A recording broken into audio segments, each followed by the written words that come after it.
in open mic forum format, is there anything that you want to get off your chest? Or unless I have anything that I want in the game, I'm not about trying to put evidence out there. It's just straight facts. I won't speak on it if I don't know about it. Me? And I'm like, nah, you've been talking to some, nah, that's shit. You don't break down my character. You don't break down who I am. You don't put an energy around my house and say that this is happening in my house. You don't put that. You don't get to share my story. But you go and put the wrong person with a camera that has the wrong energy and the wrong aura, and they go and put themselves out there. Now they've got a whole bunch of people that follow them and listen to them and believe in them, and not, consuming that and becoming that. It's disgusting. I've told in the game, King ChatGPT, I've told ChatGPT my whole story. You put a post up today about blocking. Bro, I was sitting there talking to my missus the other day. I'm being factual with you about, and I started to realize that. I love my wifey, bro, and shout out to you, wifey, being my rock through it all. What were you in the mental institution for? For the meth-induced psychosis. You engulf yourself in King Cass to where you don't separate the two and you don't take that hat off. So is that your doing? I'm depressed, Off the back end of that, I had somebody reach out to me and message me and say that my lyrics were in somebody's suicide letter.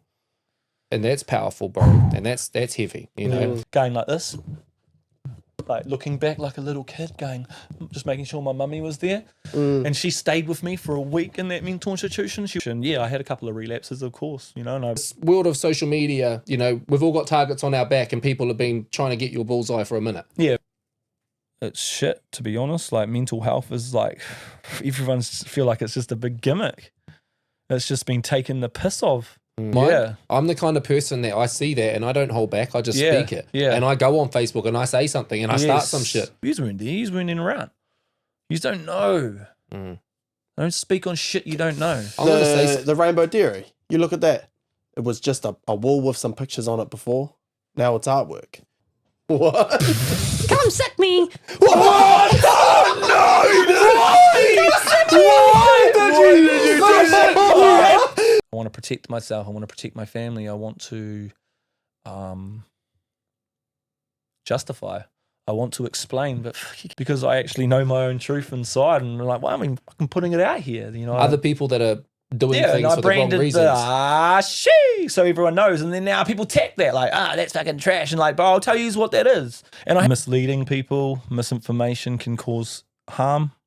It can cause damage to reputations, to businesses, families, homes, and everything. I never imagined, because I've always wanted to be a dad. So like I've always wanted to. Before I met him, I've always wanted to. But I never imagined having kids and them having a relationship with him. Trash and all that. And that hurts because... He saved you. Yeah. That's why it hurts. The comment doesn't give a shit. I don't give a shit. It's because I fucking saved my life. What do you mean? I ain't talking bullshit. I don't talk shit in my music. You can't get that from ChatGPT. That's my story. You may say one thing to someone and then 10 people hear it differently, and then those 10 people now have their perception, and then they're telling their circles, and it just doesn't stop against me and be like, oh, he's spiraling out of control. No, I'm just fucking breaking down. I'm a human being. When I dropped that brand is when all that shit started. Go where you're appreciated, got tarnished, it got hammered, it got attacked, and I had people pulling out of orders, and just, my brand was just became what it wasn't, so I didn't push it as much, okay? But everything that was happening there and what I was saying then's all fucking being brought out in the fucking public eye right now. You have a choice to type, and that's what I put out that warning shot today. You know what you're doing. You have foul intentions. Going out, not as King Cass, dress up in normal clothes and just cruise out and do like a family day and don't video it and just be Hunter. Take your pills, and all that, how I got picked on and bullied from age 6, and then it happened in sport and in jobs, and it just never stops. Is it me? Am I the problem? And I don't like the fact that my following then turns nasty. I don't want you to do that. Nothing's happened to me in 4 months. My family's safe. If it was going to have happened, it all would have happened at the start. So we're safe. We've got protection. We're working with the law. They'll make a statement and say less. As much as they contradict each other, the two go in unison.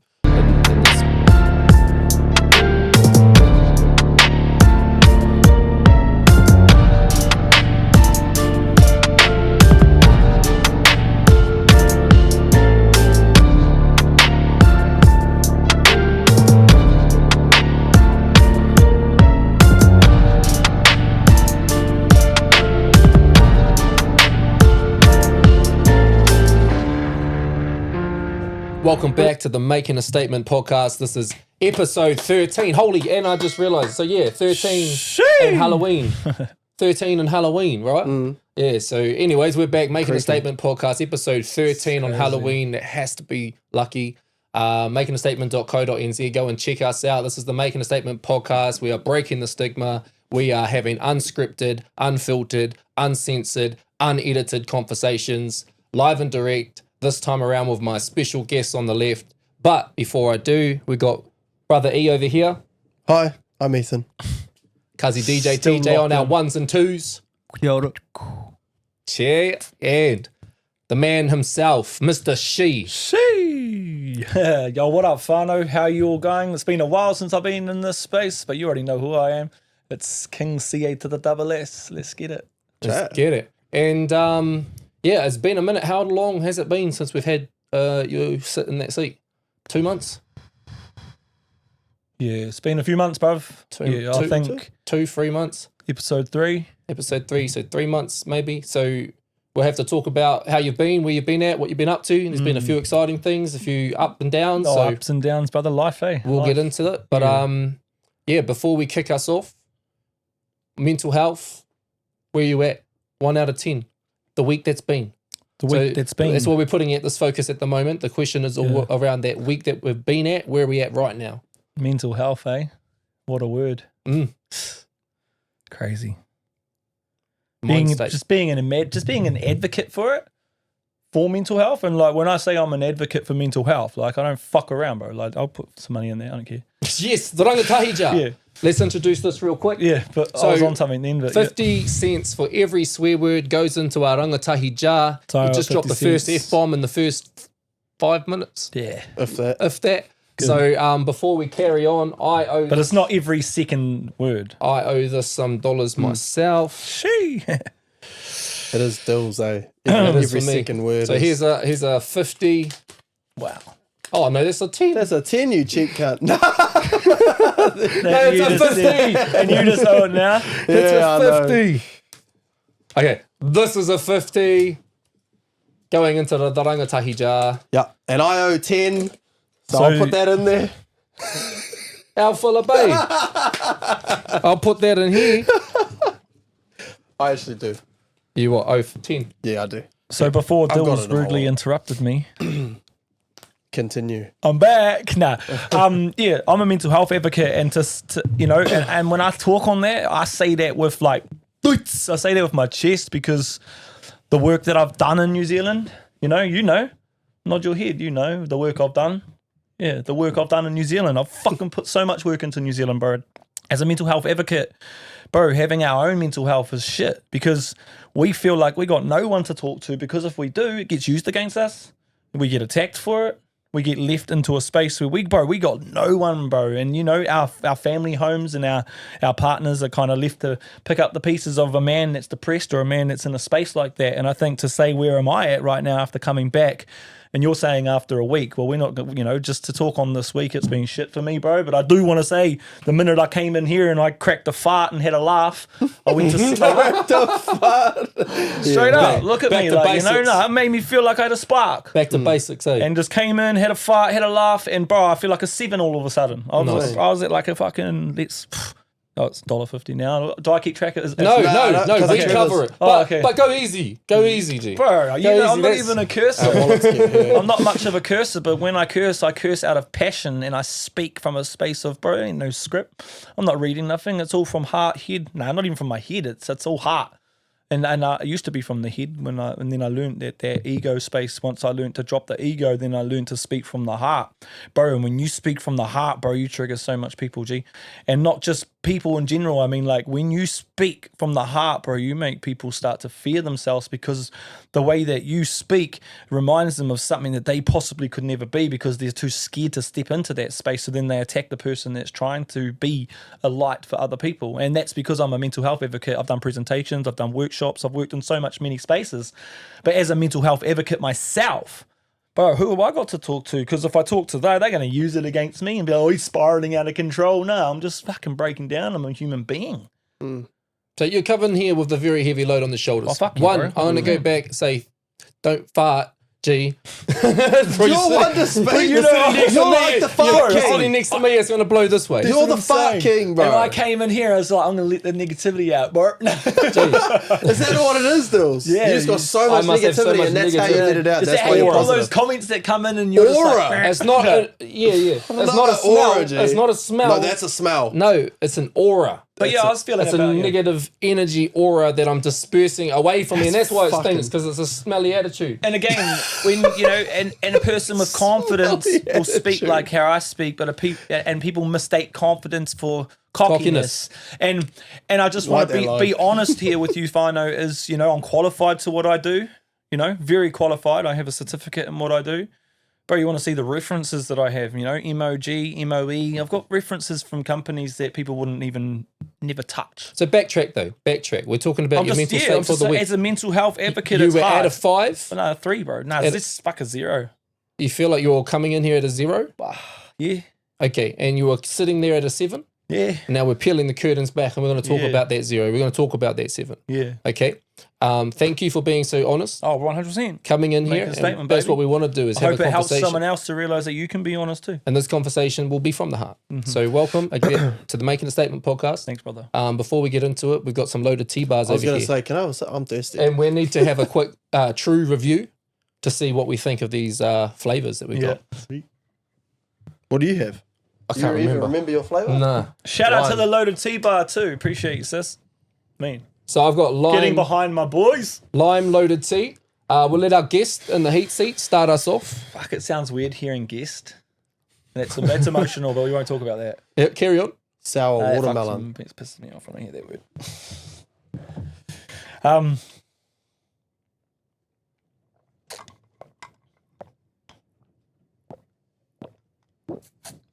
He's drunk half the bottle. Did you hear that? Yeah. You could hear it through the Well, you know headset. me, I give shit a good go, eh? That's good, eh? Yeah. Is it sour? Because it is sour That's watermelon. some jam, eh? Woo! You like it? Yeah. What are you thinking? Like it. 9. 9. Hey. 9 out of 10. 9 out of 10. And I give energy drinks like 7s. Nice. And that's got the energy toe flavoring in it. Oh, so it did. it's alternative that's sugar free to energy drinks. So it's used to help people get off them. And I've actually, been doing that. I've been having them once a night. Like I have them at after 5. Well, I've I actually can't been have the energy at that I've late. actually been having some kōrero and some conversations with this person. So actually, shout out to you, LTB, so sis, because Loaded tea bar. I'm needing to have a bit of a detox. And as all this comes out with that 0, this is all going to be part of getting rid of that 0. 100% because And that's- she's gonna. I've seen she's supporting all the boys and all that, and she reached out, and we already did something ages ago, but it was with Wifey and that. And then I just have really kind of dropped the ball with a lot of stuff. And then I saw this as kind of like we've just been talking a bit. So shout out to you because I really want to get that detox and that vitamins in me every day. So Yeah, well, my that was body her- needs it at the moment. that was her inspiration for starting it, was that move from energy drinks. But You know Fuzzy me, I always DJ, give a good review, bro. People say, I bet you it's a shit review, but he's just saying it's good. No, when I give a review, I would at least try and scull half the bottle. I want to taste it, and I want to give you my real examine on it, and it tasted like pure watermelon with a nice sour kick to it. And it just reminded me that, there's more out there than energy drinks. And I feel a little bit refreshed. And they got heaps of if flavors. I've got a little buzz or something going. They got Try heaps not to of drink flavours. too Tell me to fast. You shut might up. need to piss. You might need to piss halfway We've found through. that's the new trend is 9 halfway, out of 10. 9 out halfway of through 10. an episode. So don't have another drink until 9 we out hit of the hour flashlight. 9 out of 10. Kaji DJ TJ, where you at? Where I'm at, I am probably standing at I would say a 10. You know, Nice. This week's actually been real good. I DJ'd the mini fest. I DJ'd in The spring fling. Oh, sorry, Spring Fling, not mini fest. I am going to be DJing the mini fest though. You are, yeah. Good plug. Good plug. 30th. Breaking the stigma. Yes. But I am doing pretty good. Rehearsals are coming along well. Almost just finished the whole show. Yesterday we spent the whole day on Labor Day doing most of it, so I'm quite happy. And now we're at the final part of rehearsal where I can jump up on stage and do my thing. We went to the gym yesterday too. Oh, and yeah, I went to the gym. Cool, bro. Also, I've been gymming quite recently, like quite a lot recently, and I've been seeing results. That's also a reason why I'm happy. Me, well done. And also, my Facebook is blowing up. It's crazy. I'm so happy. Low key. Well done, Cuzzy DJ TJ. Did you want to try your loaded tea? Yeah, give us a try so that we Alright, can yeah, try yeah. ours. Mine's still here waiting Yeah, to I'm go in my thirsty. mouth. He's coming in the camera. And you hear that, Fano? He said, you know, my Facebook's blowing up. He's celebrating those small wins, those Building little on small feelings, wins. and that's just kicking me back in. Although I've been going through this shit, but I'm still celebrating wins, bro. Dubs up around here, baby. Dubs up, bro. King Cass, no sleep. I'm getting so much wins. You're always ringing me and telling me all this good shit. Hard, bro. And Hard. there's half these people don't And- even know what's going on. Well, they do if they tune in each week. I fill them in. Was that good? Yeah, true. You do, eh? Yeah, true. The podcast. Dilz fills you in on everything on the podcast. So, God damn, that's good. Gee, That's I good. heard What's your flavour? my name gets Blue dropped Ras. a lot too. He was sitting there like this, waiting to speak. I nearly sipped mine and I went to drink it and I was like, shit, no, that's not. Bro, I allowed. just came up for quote, eh? Amongst the mayhem, there is magic. Whoa. That sounds beautiful. I just come up with shit. Yeah, I like it. I'll put it on a t-shirt. Someone's going to tattoo that. Nah, I'll put it on a fucking t-shirt. Hey. On the back. Go where you're appreciated. Amongst the mayhem is magic. Woo. By the way, that flavor is a 10 for me. Wow. That is real fucking good. Wow. Oh, I you're swore like full of too. 10s Oh, today. no. Hey, You're full we, of 10s. we need a Trevor fucking. We swear do have jar. a swear jar up there. He tallies himself. Do you? He normally gets maybe one an episode. Maybe one. He just got one out of me. As he plants them. Bloody hell. Okay, let's try these, G. Yeah, Oh, safe. yeah, true. You I got guys. sour grape. I got lime. Oh, cheers. Oh, you drunk it already. Cheers. Oh, yeah. That's a bit cute.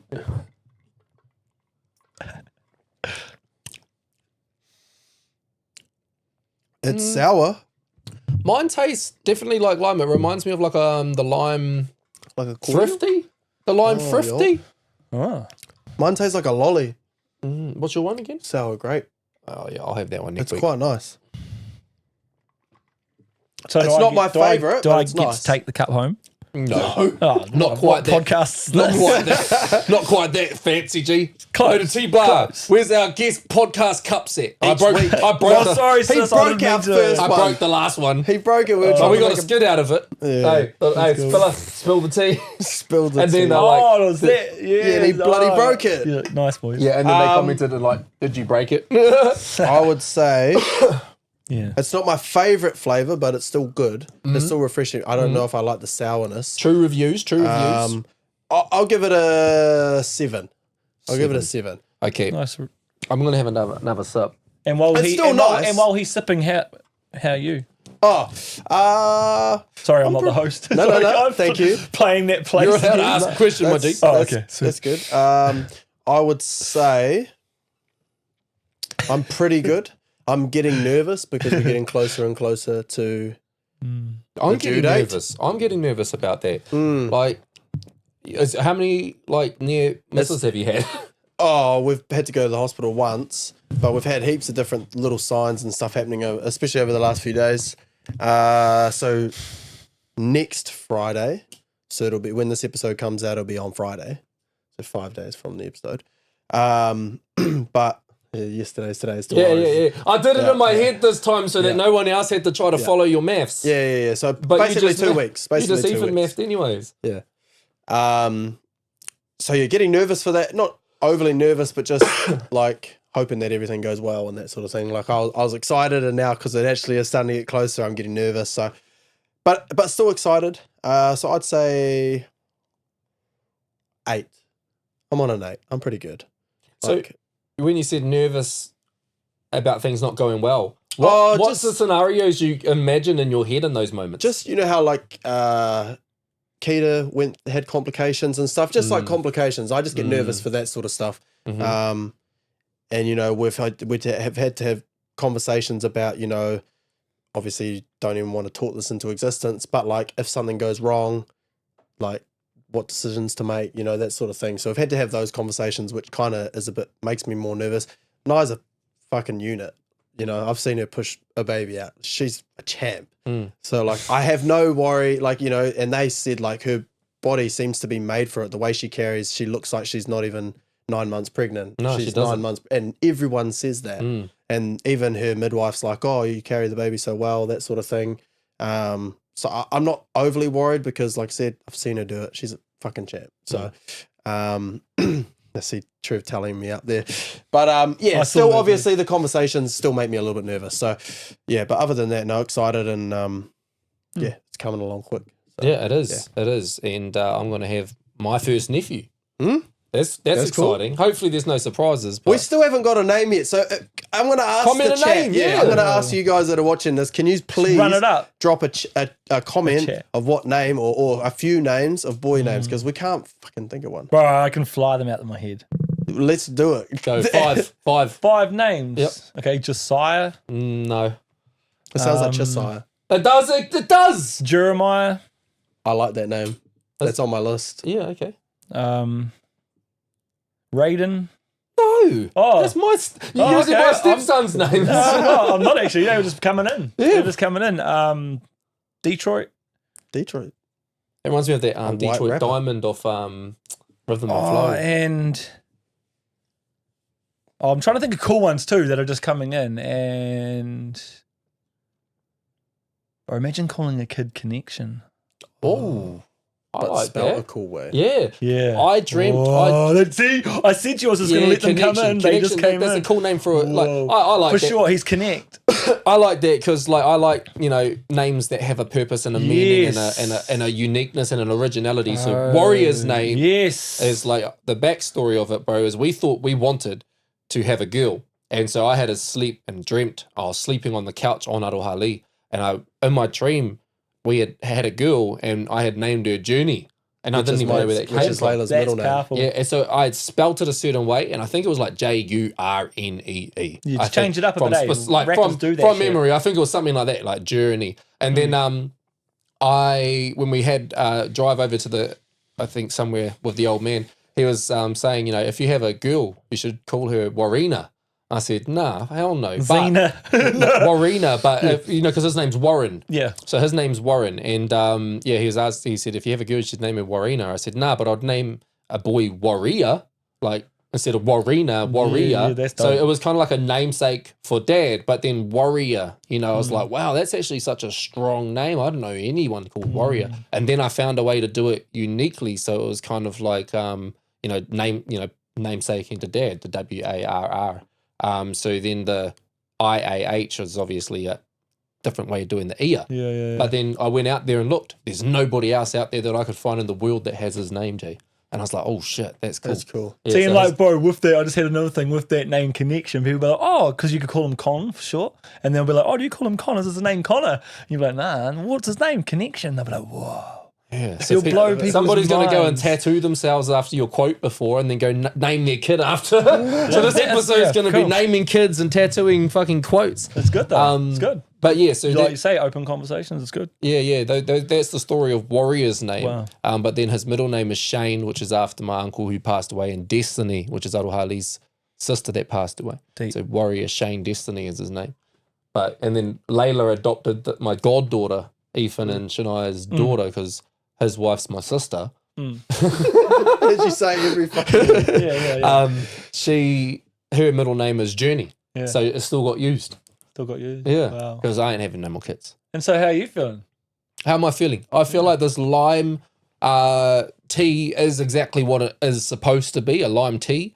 I'm not the biggest fan of like a lime cordial. I wouldn't grab that flavor generally. So I just tried this because I wanted to give it a try. Obviously, we want to try all the flavors, like all the loaded tea flavors. We're going to eventually cycle through them and give them all a taste test. But this loaded tea, probably a 6.5. Nice honesty. Yeah, no, 6.5, maybe nearing 7 had the ice not melted. So that's where I think with this one. But the toe energy, bro, like I've been having all the flavors, like trying different things and mixing them, bro, like strawberry guava and, you can... That sounds nice. Yeah, bro, like it's like, well, you could get energy drinks that are flavors like that. So why can't I mix these loaded teas together and make my own energy drink flavors? So yeah, it's been quite neat. Where am I at out of 10? Ooh. I'm going to say, oh, shit. So I look at the week that's been, where I'm at, and like literally how I'm feeling. I'm feeling like quite good. And as we walk into these spaces, generally we can kind of like, unload and like all the shit that the stresses from the day. We don't have to worry about that. We're in our element, So being in the podcast is always uplifting when we come into this space, Mass HQ. But for me, this day started with so we took the kids out to go to Lewis Farms yesterday and smash some strawberries, get them out the house, make the most of the public holiday. We had originally planned to go to the playground, but it was shit weather, raining and windy and all the rest of it. So we went, grabbed the strawberries, and we're just sitting there in the car having a picnic in the car whilst it was like raining hard out, and we're just smashing these strawberries. And then the staff member came and knocked on the window, and they're like, "Oh, your tire's flat." And I was like, oh, fuck. And so first panic was like, it's really bad. So Arohali calls dad panicking, like, shit, we're going to be stuck out here. And I was like, no, all good. We'll just jump out, have a look, all good. It was just a little bit flat. Like, I was like, that we could just still get home, go pump it up. It might just need air.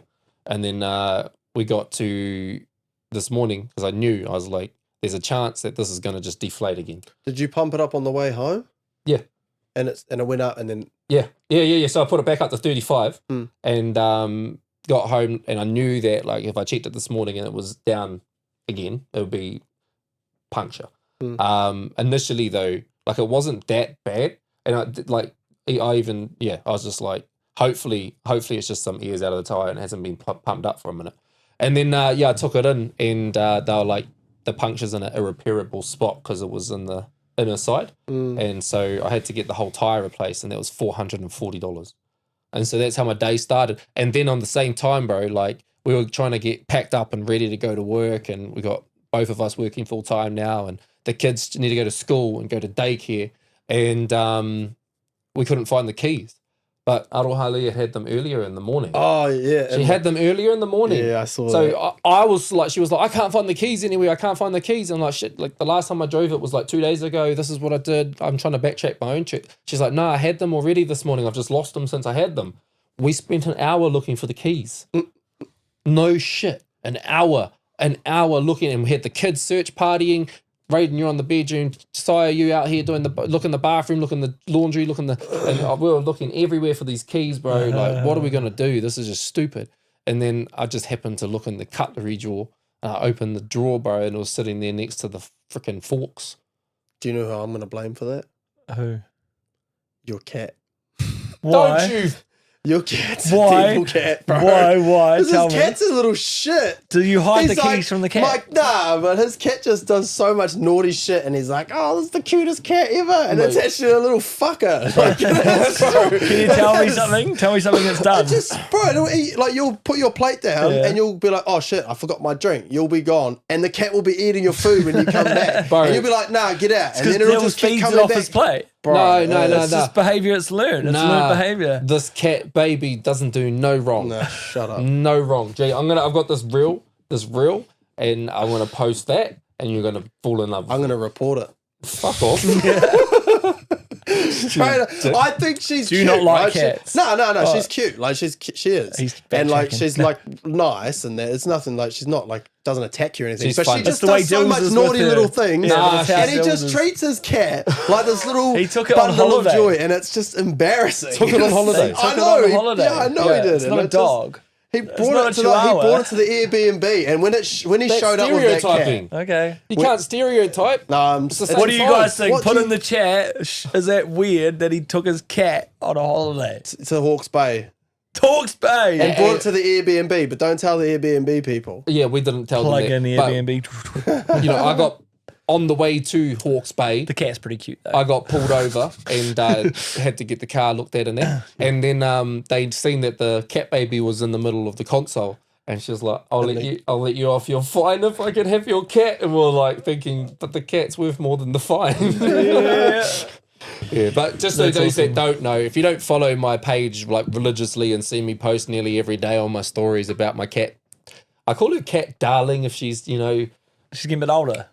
she's about a year old. Oh, and she's not a baby anymore then. So it is Cat Darling. Cat Darling. Oh, fucking it's Eva. When you say cat darling, all I hear is cat dog with a lonely little Cat world. dog. That lonely little world. What's that? Cat dog. Lonely little world, little cat dog. I like that. Bro, that was my era of Nickelodeon. Same. Like, I love that era And of Courage the Nickelodeon. Cowardly Dog. Bro, when I went to Thailand, that's the only thing I could understand on the TV. And so they had like a marathon of it playing like all day on like the channel. And I didn't know anything else. I didn't understand what I was watching anywhere else. I was watching the Courage the Cowardly Dog, bro. In a different language though. No, that was in the normal Oh, yeah, language. cool. Yeah, they In had the it. normal language. Well, in our language, English. In English. In the yeah. English. You don't say in the in normal. my normal language. Yeah. Don't try to trip me You're up, fella, you're babe. in a different country, so you can't say that. They get each other now. Yeah, but you know what I mean, though. English.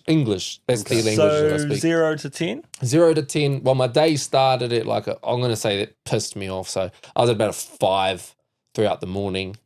I think for the week, though, I'd have to say 8.5. Nice. So we had the spring fling here in Foxton, up the Yeah, main that street was of dope. Foxton. We got involved with that for my first time, so that was cool. I've been here from Foxton my whole life, and like born and raised, been here my whole life. This event I've gone to every single year, and I guess from even a young age, I was probably looking at the people that get to perform at it, and so it was quite nice to get that invitation to be a part of it, not only as a performer, but you know. The Making a Statement pop-up shop. And thank you so much to Care Design for allowing us the space to 100%. set up shop and, you know, do what we did for the day. And I really appreciate you guys and the respect you have for our brand. Again, Making a Statement apparel, makingastatement.co.nz. You can go check it out. We've got Afterpay. Go get you some. Support local. We get our clothing made here in Care Design and we post it from Foxton. Like, this is born and bred just like me. They're super accommodating as well. Yeah. Like even their sons came in for a little bit and they're like, oh, do you want me to go and get you a coffee? Yeah. And I was just going out to get one. I was like, oh, like, thanks. And they're like, do you need water? Like, oh, the toilet's out the back. Like, you know, that sort of thing. And then like, you were saying about putting up those signs. And I was like, oh, I'm not too sure. And they went in down to the shop and got like the Velcro sticky things. And they started like doing that sort of stuff for us, like really helping. And I was like, man, these guys are so lovely. They're cool, Like bro. they're actually so nice. Yeah. Like I've gone into the store and they're just sitting there like taking photos of my shirts and that to send to me because they're like, you know, they got some downtime there in the shops that have been handy, trying to learn, get the content game up and that, bro. So some of the photos I post to the Making a Statement page, thank you guys because that's supplied by them, bro. They're just young fellas in there trying to do some mahi. So shout out to you guys at Care Design. We really do appreciate everything you do for Making a Statement. But yeah, the spring fling was massive and it was cool to capture it all. So we've got a vlog that's probably either out or coming. So Yeah, same, I think. Oh, I've got to put some footage together. yeah, he had a bit of a mission. Do you want to tell us about, that was your first spring fling here in Foxton? So Ever? Yeah. You've never I been was to just one. blown away to see lots of people in Foxton. Like, I know we pulled it off for Minifest and we're going to pull it off again. It's going to be bigger. But, bro, the town was packed, G, and we were part of that. And, like, you know, and where the stage was centered, you know, it wasn't all about just the musicians. So people heard us if they wanted to stop and engage, which they did. We probably not, you know, we had a really nice audience and it was really engaged. A lot of people was, you know, hearing the message of what we were delivering. And I think, you know, it felt like I didn't know that you hadn't been part of that. And just knowing that since we've been here working together is making a statement. And I think I take it back to when you first got me here to do that presentation and you were starting to get involved and you did that community thing with the school and you raised some money for some benches and stuff like that. I saw all that stuff happening that you were doing. Oh, yeah. And I said to you, it's the community's the key. And, you know, people will sit there and be like, you just whatever their opinion of it is, but we know it's the key. The community is the key. If you link with the community, it opens doors. You've had podcasts with some very big wigs through here and now you've got connections and it just shows like when you open the doors to possibilities, it becomes limitless, especially if you trust the energy and it's all moving forward. So for me, it was massive. I felt really heard in that space. Like they really appreciated it. We got to release our album pretty much unreleased. Like wherever we're performing, we're debuting for a our lot of album. people. Like, yeah. Nearly everyone out there in the crowd, there was a debut of that. And we said to them, like, this is all new music. Take it as just listen, hear us. It's going to be all different for you. But they really took it in. And Say less. I just feel like where we're at with the album rollout, I'm really happy, but also a little bit disheartening as well. But we could talk about that a bit more. But for Spring Fling, yeah, I just felt like really happy to get involved within it. I love performing to the community, bro. I just love performing. But yeah, it was cool to be involved and to kind of walk down the street and be the content creators of the town. And you know what I mean? Like I really like Foxton and it's definitely home. Cool. Well, we're going to talk about that too. I want to dive into that. That's a part of this conversation because that's something that it's been happening in the background as you are becoming a Foxton local. You're here. Yeah. So we'll talk about that. We've got to do our hot topic first. Yeah. But just on the Spring Fling, I got the numbers, bro, and there was 7,500 tallied paying adults. Wow. And they estimated X amount of children under 5 that had attended. So there was close to 10,000 that came through Foxton's main street yesterday. 10,000 people Wow. in total Massive. from the start to the finish. That's so much energy in a small town. That's a massive flood of people. So well done to the team Yeah. behind the scenes, putting in the Massive. mahi that put in that event every single We're year. keen to get involved again next year. We are hands on, hands. Sorry, I'm speaking for myself, but we, because it's Oh, mass. 100%. We're in. We're in. We're in. Foxton Spring Fling every year. 100%. So yeah, no, that was awesome to get involved, and we have been planting the seeds for what next year might be, and Already, yeah. even like like that performance side of things, like that was awesome to get in front of the town and be able to deliver that. But I'm looking forward to running it all back at the mini fest. November 30th of November. Let's November get 30th. it. So that's outside the Foxton Barber and Beauty. For anybody tuned in, you don't even have to be a Foxton local. You Yeah. can travel to us. Doesn't matter. Make a date of it. Like gonna make be use of the huge. weekend and travel here. If you want to come see us, come see us. Yeah, this is your it's chance. us live and direct. We've got the podcast going. We've got performances by the likes of King Cass, Joshy E. Who? We've King got Cass? G33. We've got Oh, the that's that Mr. She guy. No, Mr. She guy. We've got Kapahaka groups. We've got karate club displays. We've got Huge. DJs. Graffiti We've expedition. got graffiti. We've got kids art. We've got Game over, games. bro. We've got activities. We've got free haircuts. Come get involved. We've got a music video shoot for our new single "Where You From" at 1 p.m. as a Game collective over. in the township as well. We welcome everybody. We've got Brother E behind the scenes on the lens, behind the frame, I'll stay there. beyond the frame, Beyond the until frame. you have to come up and talk to everybody for the know. podcast. So when you were sitting there talking about, you're like, oh, I love performing. I was like, man, I'm so envious of that. Because before you went up on stage at the Spring Fling, because I was even just being close to the stage with the camera, fuck, I was nervous. It's like that at the start. Bro, I'm telling you, bro. I watched. Yeah. The first one was that making a statement, not the production, the showcase or whatever it was in Palmy. Yeah. And I was filming that. Just Yeah. being in front of that, however many were there, Yeah. I got nervous. And then the Spring Fling, next step, I was like, trying not to, I didn't want to turn around and look at the crowd. And then when But I you had look to the do that part, shot, bro. I You had was a like, gangster camera on you. Ain't no one gonna. You look the part. It came all right after I just jumped into it. I said to you warmed up. before you performed, I was like, fuck, I'm nervous. Yeah, I'm are so you nervous. are you nervous? Because Are I'm you nervous right too? now. I'm Are you The only nervous. thing he I was missing sweating, bro. is on the back of his t-shirt somewhere on just a couple put film crew. We're working on it. Yeah, we've got the logo. See, we all just Yeah, think yeah. alike, Yeah, eh? yeah. Like, It's we'll gonna just fart look at the official. same. We'll fart at the same time. Ready? I ain't got I probably could have done Yeah. that. Yeah. We're just trying to show you how in sync we are. I don't know if my farts are in sync with anybody, G. Mine are a bit out of tune. They just go And where then they you- feel like it. You also don't know it's going to be a fart. Yeah, I don't know. Sometimes there's not. Hey, it's got to be funny. You know, sometimes it's not. But yeah, Hot topic. Hot topic. Cuzzy DJ TJ. Pull us one of those hot topics. So what we do is each time that we have somebody come through to the Making a Statement headquarters, we get them to jot down a liner, word, a sentence, a topic, whatever it might be. It might even be a conspiracy theory. But, they write it down on a piece of paper, they put it in that jar, and we pull it out of it, and we just talk about whatever the fuck it is. I already know who wrote this. Sorry, my throat's real groggy. Yeah, I know who wrote this. How important is it to amplify the voices of women? Sorry, if I started like lagging out, I'll read it real close. Yeah. How important is it to amplify the voices of women? And that is done by. Are you just guessing and assuming? What? What's did you read it before you put it in? Is that how you know who put it in? Yeah. Huh? Yeah. Yeah. Why'd you take so long to answer? You're kind of giving me like. Because he's live on a podcast.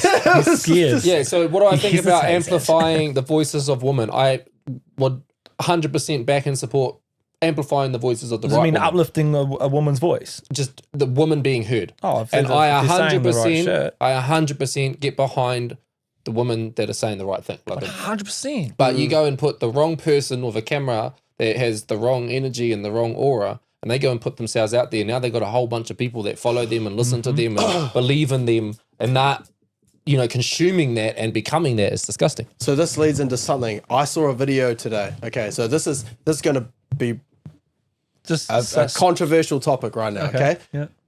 So I saw a video today about a woman in court, not in court, or it is like the high court or whatever in the government, Beehive, talking about how the stuff that they're doing with the job seekers benefit. And she's saying how there's not enough jobs for the amount of people that are on the job seekers benefit in New Zealand. And with this Luxon changing the way around, so now you have to be searching for it. I don't know the whole Luxon plans. Yeah. I don't know the whole like system with what the rules are or anything, but she's basically saying like, I don't know how to explain. There isn't enough jobs. There's not enough jobs for the amount of people that are on the job seekers benefits. Yeah. So with that, what are your thoughts on that perspective with that? People taking up too many jobs by replacing them with robots. Yeah. What do you mean? Well, AI. I'm just thinking Oh, of that. like the New World. We are here for the takeover. We are artificial intelligence. Sorry, I'm just being What's- 88. that sounds like Did I come from somewhere else? that sounds like completely like a something. Oh. Shh, don't tell anyone. I feel like you could Next minute voice, you're you like, could voice over your cartoon paintings, bro. What do you mean by that? You know how you do your cartoon styled graffitis? Yeah. You could like do a voiceover for the characters. Well, I don't really paint characters though. Well, you know, like You if you did made the a Slushie if you dude. made a No, slushy shit. dude. I just what's made, the yeah, but I slushy? just made them up to fit in. So what's for the what's the slushy dude sound like?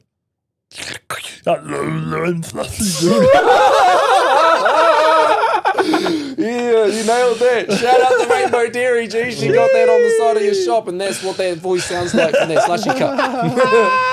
If you stop in there, don't have a conversation with Was the that slushy. good, or was that that- was good. That Oh, was was good. it? You nailed See? it. You know what I mean? Yeah, but What would your slushy guy voice sound like? I don't have one. Come on, we all have to do one now. Nah, G. Yeah, go. No, Give us a you slushy fell, man you fell voice. in the trap, G. I ain't doing Alright. one. But Ethan, have you got a slushy man voice? Trev?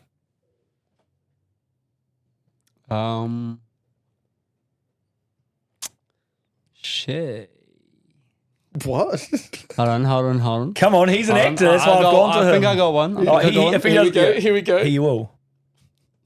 Oh, I don't know if my voice can go this high, but Hi, I'm the slushy man. What? Come suck me. Why did you do that?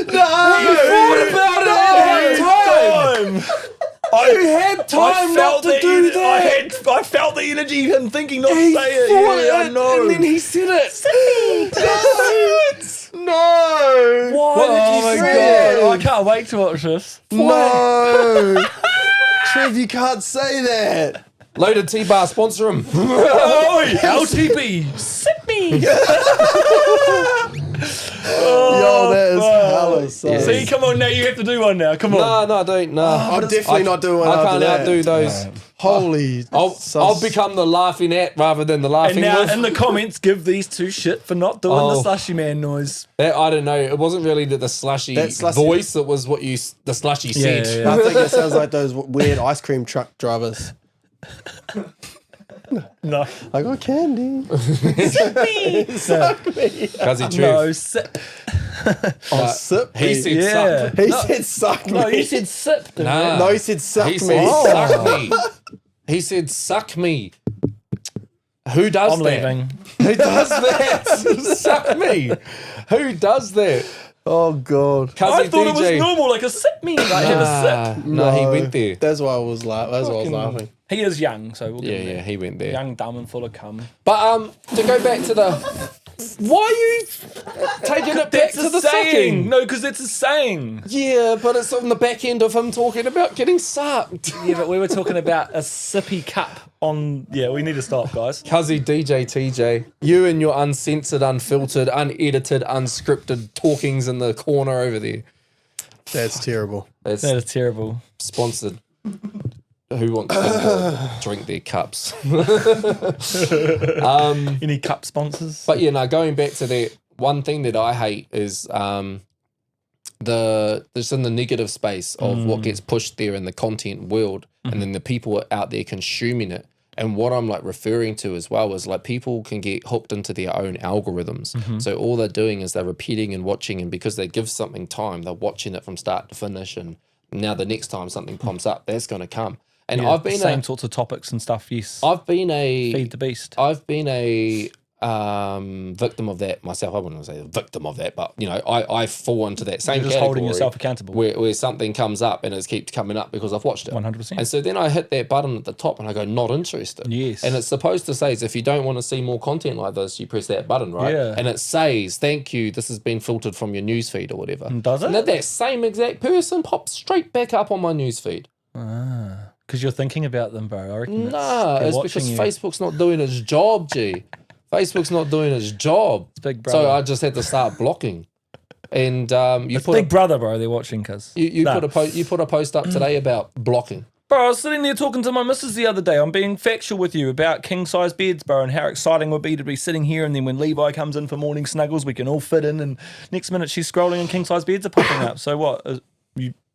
I'm not being a conspiracist here. I've seen all the conspiracies and people talk about phones tapped and listening and all that, but I'd never seen it, and I've scrolled and I've thought and seen things pop up while I'm thinking. But bro, I literally just spoke to my wife, and next minute the king size beds are popping up on her page, and she's like, "Oh, I might start buying them." And it's like what heard that? What what knew?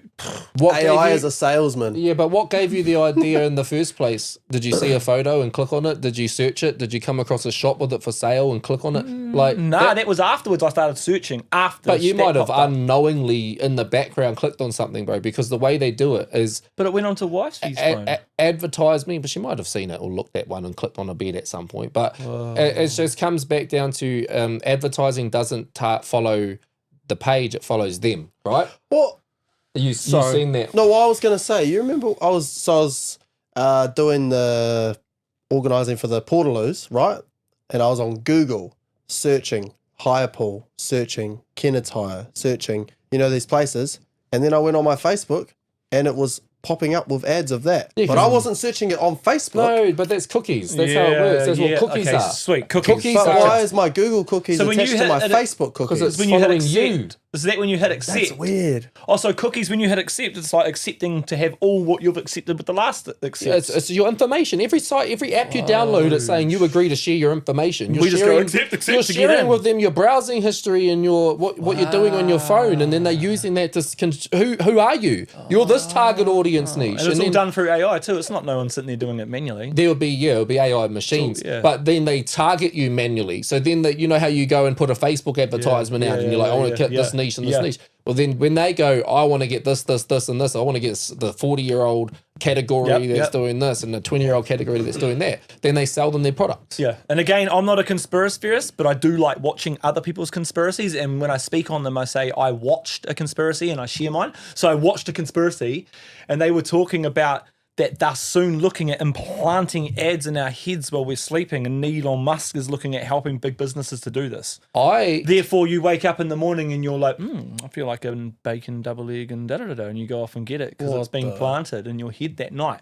Or you wake up that next morning and it's back on your feed and it's reaffirming what you've been thinking about. Apparently How? I don't know, but Elon Musk is looking at it at the moment and how to implant ads. And again, I don't believe it. I'm just giving it a thought process and having a conversation Like a about chip. it. Yeah. Oh, No, fuck that. like neuro pathways. Because you know how they talk about war and they use all these pathways and all these electronic pulses and stuff. Well, they reckon that war's been going on anyway. Like we're all in an internal war. We're in a spiritual war. We're in an internet war. We're in a multiverse. Well, there's all these wars happening, but it's all different. Like, it's all these conspiracy theorists talk on all these different wars. But Elon Musk is literally saying, he wants to be able to help businesses plant ads into people while you're sleeping. I wouldn't Oh, put that's it past him, and he's just celebrated being the first person to hit X amount of $1 billion or something. Like he's rich as fuck. And I did see somewhere out there that they're looking to make a device. I think it's called a Halo, and it captures, it promotes that type of lucid dreaming. Yes. You know, lucid dreaming, where you control the dream. Yep. Apparently, it's a device where you can use that, and then you could lucid dream. And if they capitalize, if they turn that into what they're expecting it to become, you'll be able to like, oh shit, I didn't get my work done. I'm going to go to sleep, put this lucid dreaming machine on Yep. and carry on working in my sleep kind of shit. Yes. Like, yeah, bro. We're going. Far Yeah, out. But no bro. one's talking And it's about in this. No one. Dude, prototype. how are you supposed to No be podcasts resting? are talking about this stuff, bro. They're all talking. Yeah, I'm not How are you yeah. supposed to rest if you're working? Prototyping, Though? I think at the Or moment. gaming, you go to sleep and you're like, oh man, I don't have I time don't to game think we today. I'm were going to even go meant to go. gaming. Bro, I tell you, I don't think we were actually made or created to sleep. I've had some weird times actually where I've had like 30. We like, weren't created the to night sleep. of we went to the hospital. I got maybe 35 minutes sleep that whole night, and then I stayed up the whole day, and I was mint. And then I sleep most nights. I'll sleep for like 8 or 9 hours, and I wake up low key tired.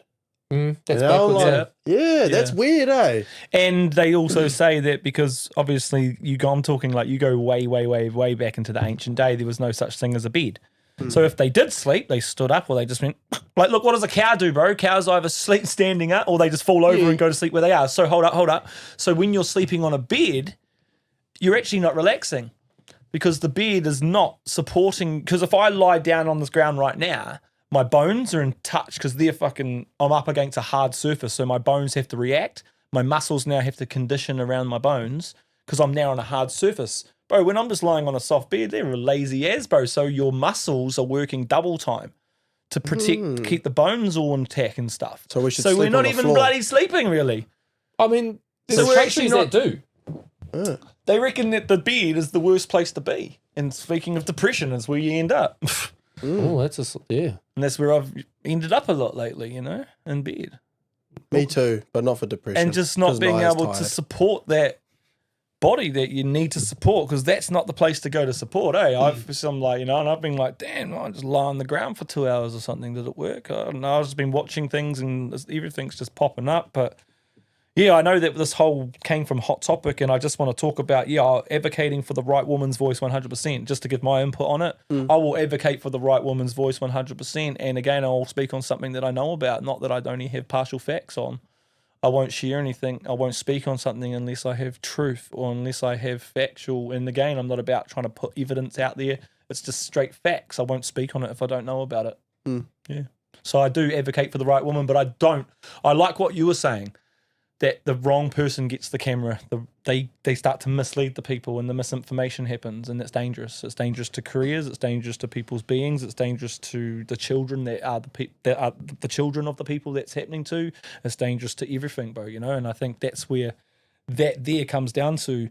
Sooner or later, those people that are now doing that, is people start championing them, and it gets bigger and bigger and bigger. And it all started from and I just want to tap into this a little bit. It all started from Chinese whispers, Hunter had a rip in his shirt. No, did you see that massive hole in Hunter's shirt? Like, it was just a rip, but someone said it was a hole. Like, I'm just trying to show you how quick something can get perceived differently, That's how, that wasn't planned. I just come up with that. Like, if someone says that that's a rip, but no, that was a hole. Well, but it's a tear. No, it's not. It's just a bit of a scratch. Oh no, the cotton's falling out. But you could say anything. How many perceptions could you say over that? I don't know. It's just a mark on the top. Like, you know what I mean? That's what I'm trying to say. So when perception is open for people's opinion, and people's opinions therefore start to govern other people's perceptions, it's dangerous. So no, I won't advocate for stuff like that. And also, I think it's not our place as men to advocate for women. Women should be advocating for other women. We should be advocating for our men, because our men aren't getting support and talked about. A lot of women are these days. You can see lots of women striving and thriving, traveling the world, getting do-ups and glow-ups, but all us men are all battling. We're all struggling. We're all fighting for some sort of cake or some sort of cheese that we all want, and all I just want is my family to be happy, succeed, have fun, watch these businesses that I've created, multiple businesses succeed, So when it comes down to it, when we talk on that topic there, advocating for women, it's not our place. We got to advocate for men, bro, because there ain't no men doing it. Sorry, there's only some men doing it. Shout out to the men that are doing that, that are advocating for other men. And I think that's what's important about making a statement and breaking a stigma, is we're here to do that. You check in on me a lot. Same with the bro, when you do have time, you check in, and when we're in these spaces, it's more than just a connection. It's a healing space, and that's why, you've been a friend that I've been able to talk to, heal through, talk with. Otherwise, we got no one, bro. It's hard. Trust. So yeah, coming back down to the whole topic of where we were going with that advocating for women is I think we need to advocate for our men more because the women are thriving. If not, yeah, there's some that are out there tearing each other down, but they're the ones that are just, not going anywhere and want to see other women just, and I guess what I'm trying to say is it's 50-50. It's always dark and light. What side are you going to go with, the light side or the dark side? We've all got choice. I'm going to throw it back in your intro. Yeah. You mentioned, and you kind of just touched on it just then, men and mental health and no one to talk to and where do I go?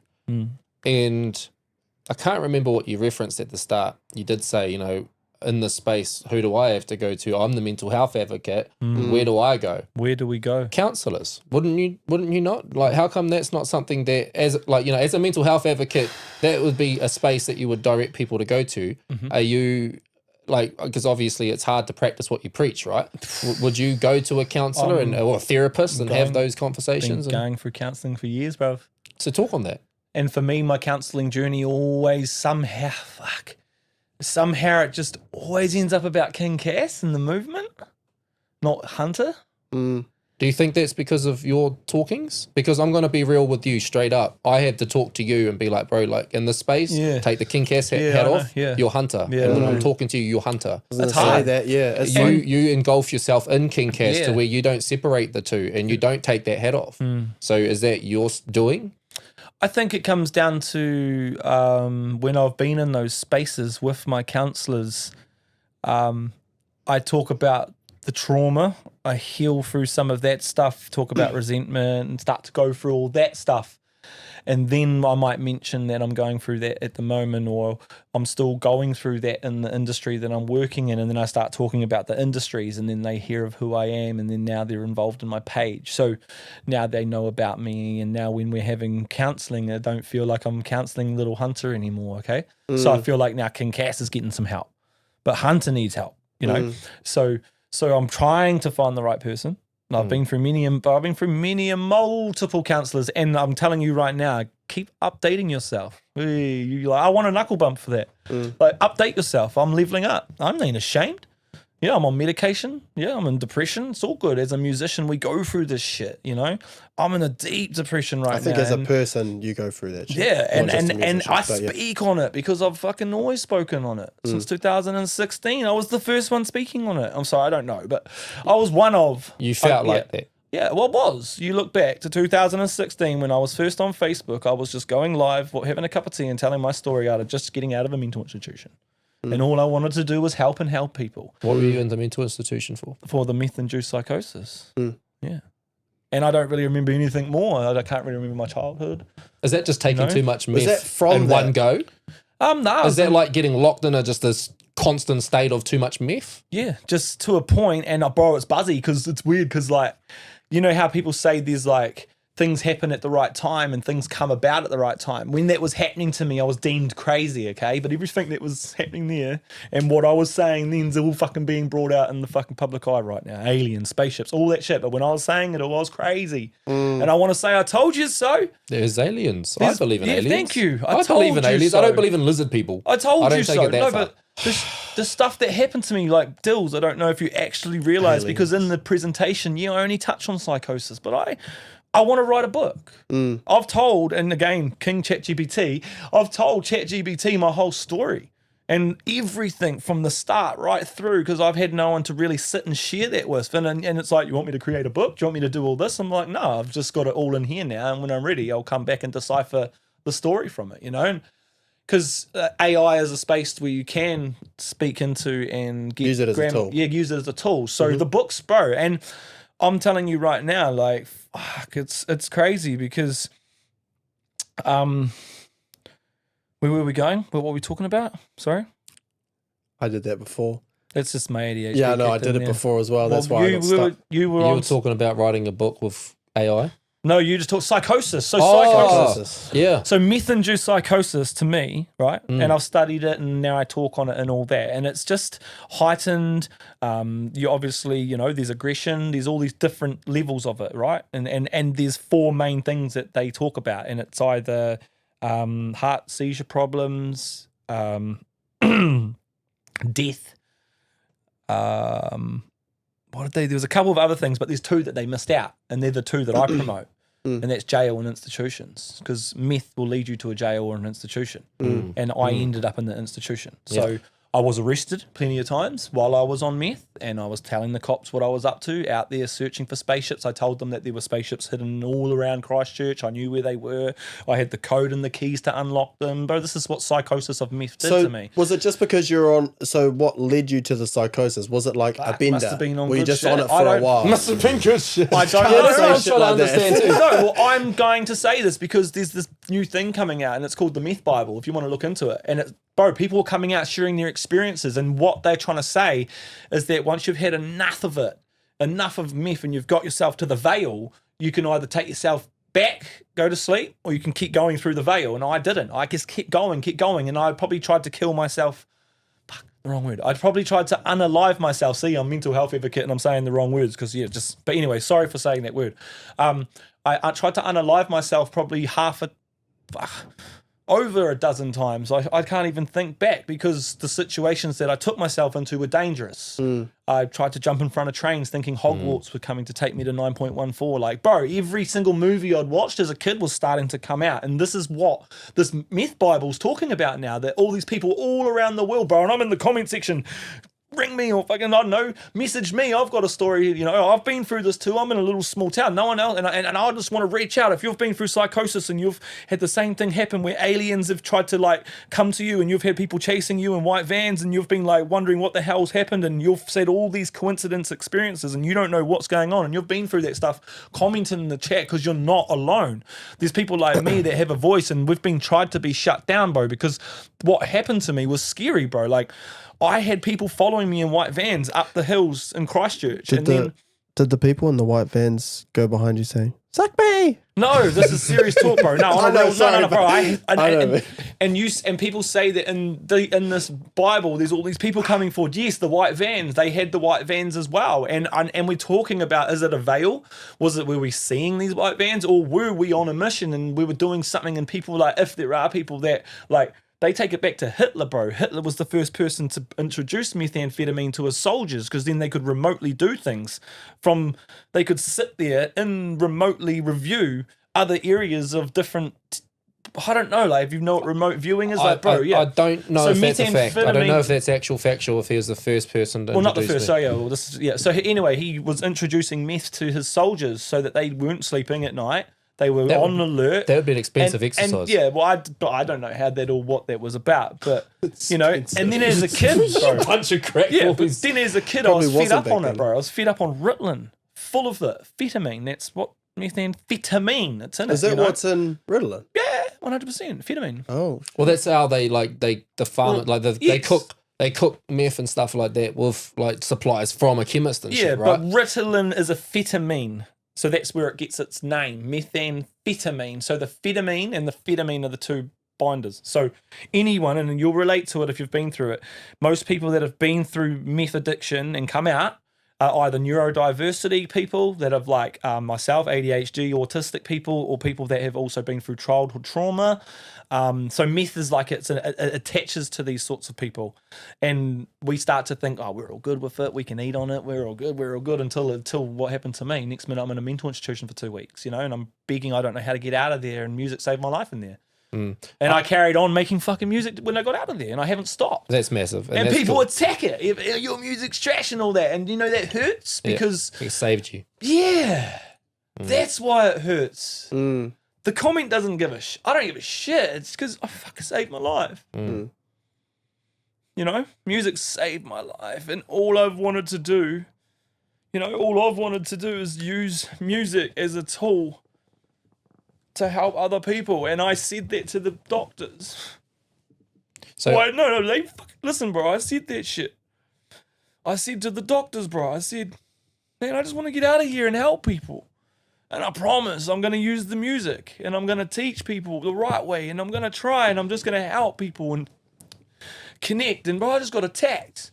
I just got beaten left, right, and centre, not physically, or a couple of times. I got attacked in bars and shit for just trying to be a light, you know. And music saved my life, and I'm not going to stop. You know, there's been times I've wanted to quit and that, and sometimes I haven't got enough material, I'm useless in that, and then you remind me, bro, we've got 8 months of music to roll out, chill. Sit back, create. Now I've got music sitting in the bank and I'm like, oh, I don't have to release that. Oh, well, so you're teaching me to understand, like, you know, and when I get emotional on this is because resilience is a big word, and I get to paint that soon on a wall, and I feel like the universe is not letting that wall get painted at the moment because the resilience isn't there yet. It's coming. So the day I paint that wall with that word, I think I take it all back again. And I've always been a person about, and you know, because you've been following me, I've always been about that. I take the power back. I went to some old spaces and took power back, like where I found my mum unaliving herself twice when I was young, and I saved her life twice. You know, I took myself back to those spaces and yelled and screamed and head-butted the fucking garage door and just let it out there, and I got filmed there, and I've done documentaries there, and I've taken power back from these spaces. You know, everyone wants to try and bring you back, and again, it's like it's that barrel of monkeys. You know, remember that old game, and you put the monkey in, and you pick out the monkey at the barrel. I don't know the game. It's like got a little hook on the monkey, and you have to go boom, and you pull out the one monkey, and then you got to keep going down in the barrel way, and you pick up the next monkey, and you keep coming out. But you know, sooner or later, you know, I feel like it's the barrels and the monkey. You know, I'm like trying to get out, you know, and it's like they just keep wanting to latch on and pull me back into the barrel. And the barrel's the darkness, the deception, the evil, the hate, the despite, the old hunter, the hunter that can flip, the hunter that's got a rage and a temper. Like, of course, we've all got that. You've got that. I could do something right now and make you pop off and have a fight, like we all can. There's something that you can look into someone's eyes and really push someone's buttons, and you know. And I think like when you grasp that and go, okay, you're a mental health advocate, you're a youth advocate, but I'm just a human.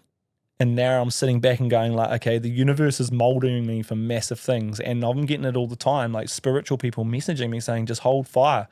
It's all happening for a reason. There's bigger things coming, but you're not ready for it. The universe is molding you and preparing you. And I'm like, fucking hurry up. I thought that, I thought it was going to get easy when I got out the mental institution, bro. It got worse. That's hard. And you know what I'm going to say? That golden pathway ain't easy to walk. There's two pathways right now. I can go home. I can go to another part. Right now, I can just throw it all in right now and smash this, walk out of here, lose my friendship with you. I can just flip. I can just, you know, you can do that anytime you want. But we got choice. We got thought. We can act on that thought. And that's the thing. We're not responsible for those first thoughts that come in, but we are for that second thought, because that second thought is where your action's going to come from. And so, you know, when I say that, like, you can destroy everything in the flick of a switch if you really want it.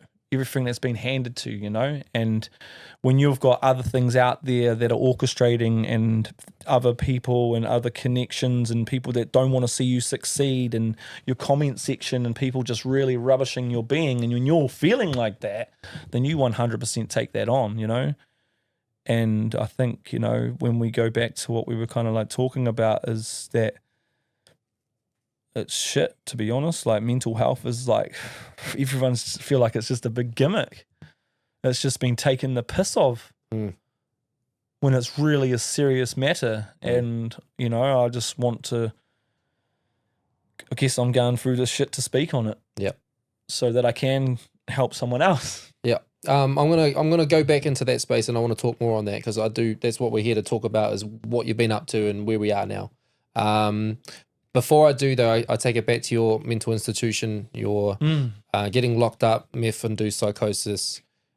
I wonder, you talk about the veil, went too far, these hallucinations and that, what the chemistry is between the meth and the ADHD. Have you looked into that? Yes. So somebody who, and I'm not sitting there promoting drug use at all, anybody out there, I've got family members, I've got people around me that have gone too far into that space, and there is no coming back from it, and we've lost them as, you know, as family members, as people. Everybody's been affected by somebody who's gone and, you know, dove too deep into the drugs. And I'll take 50 cents. Fuck meth. Yeah, fuck meth. 100%. You say it too?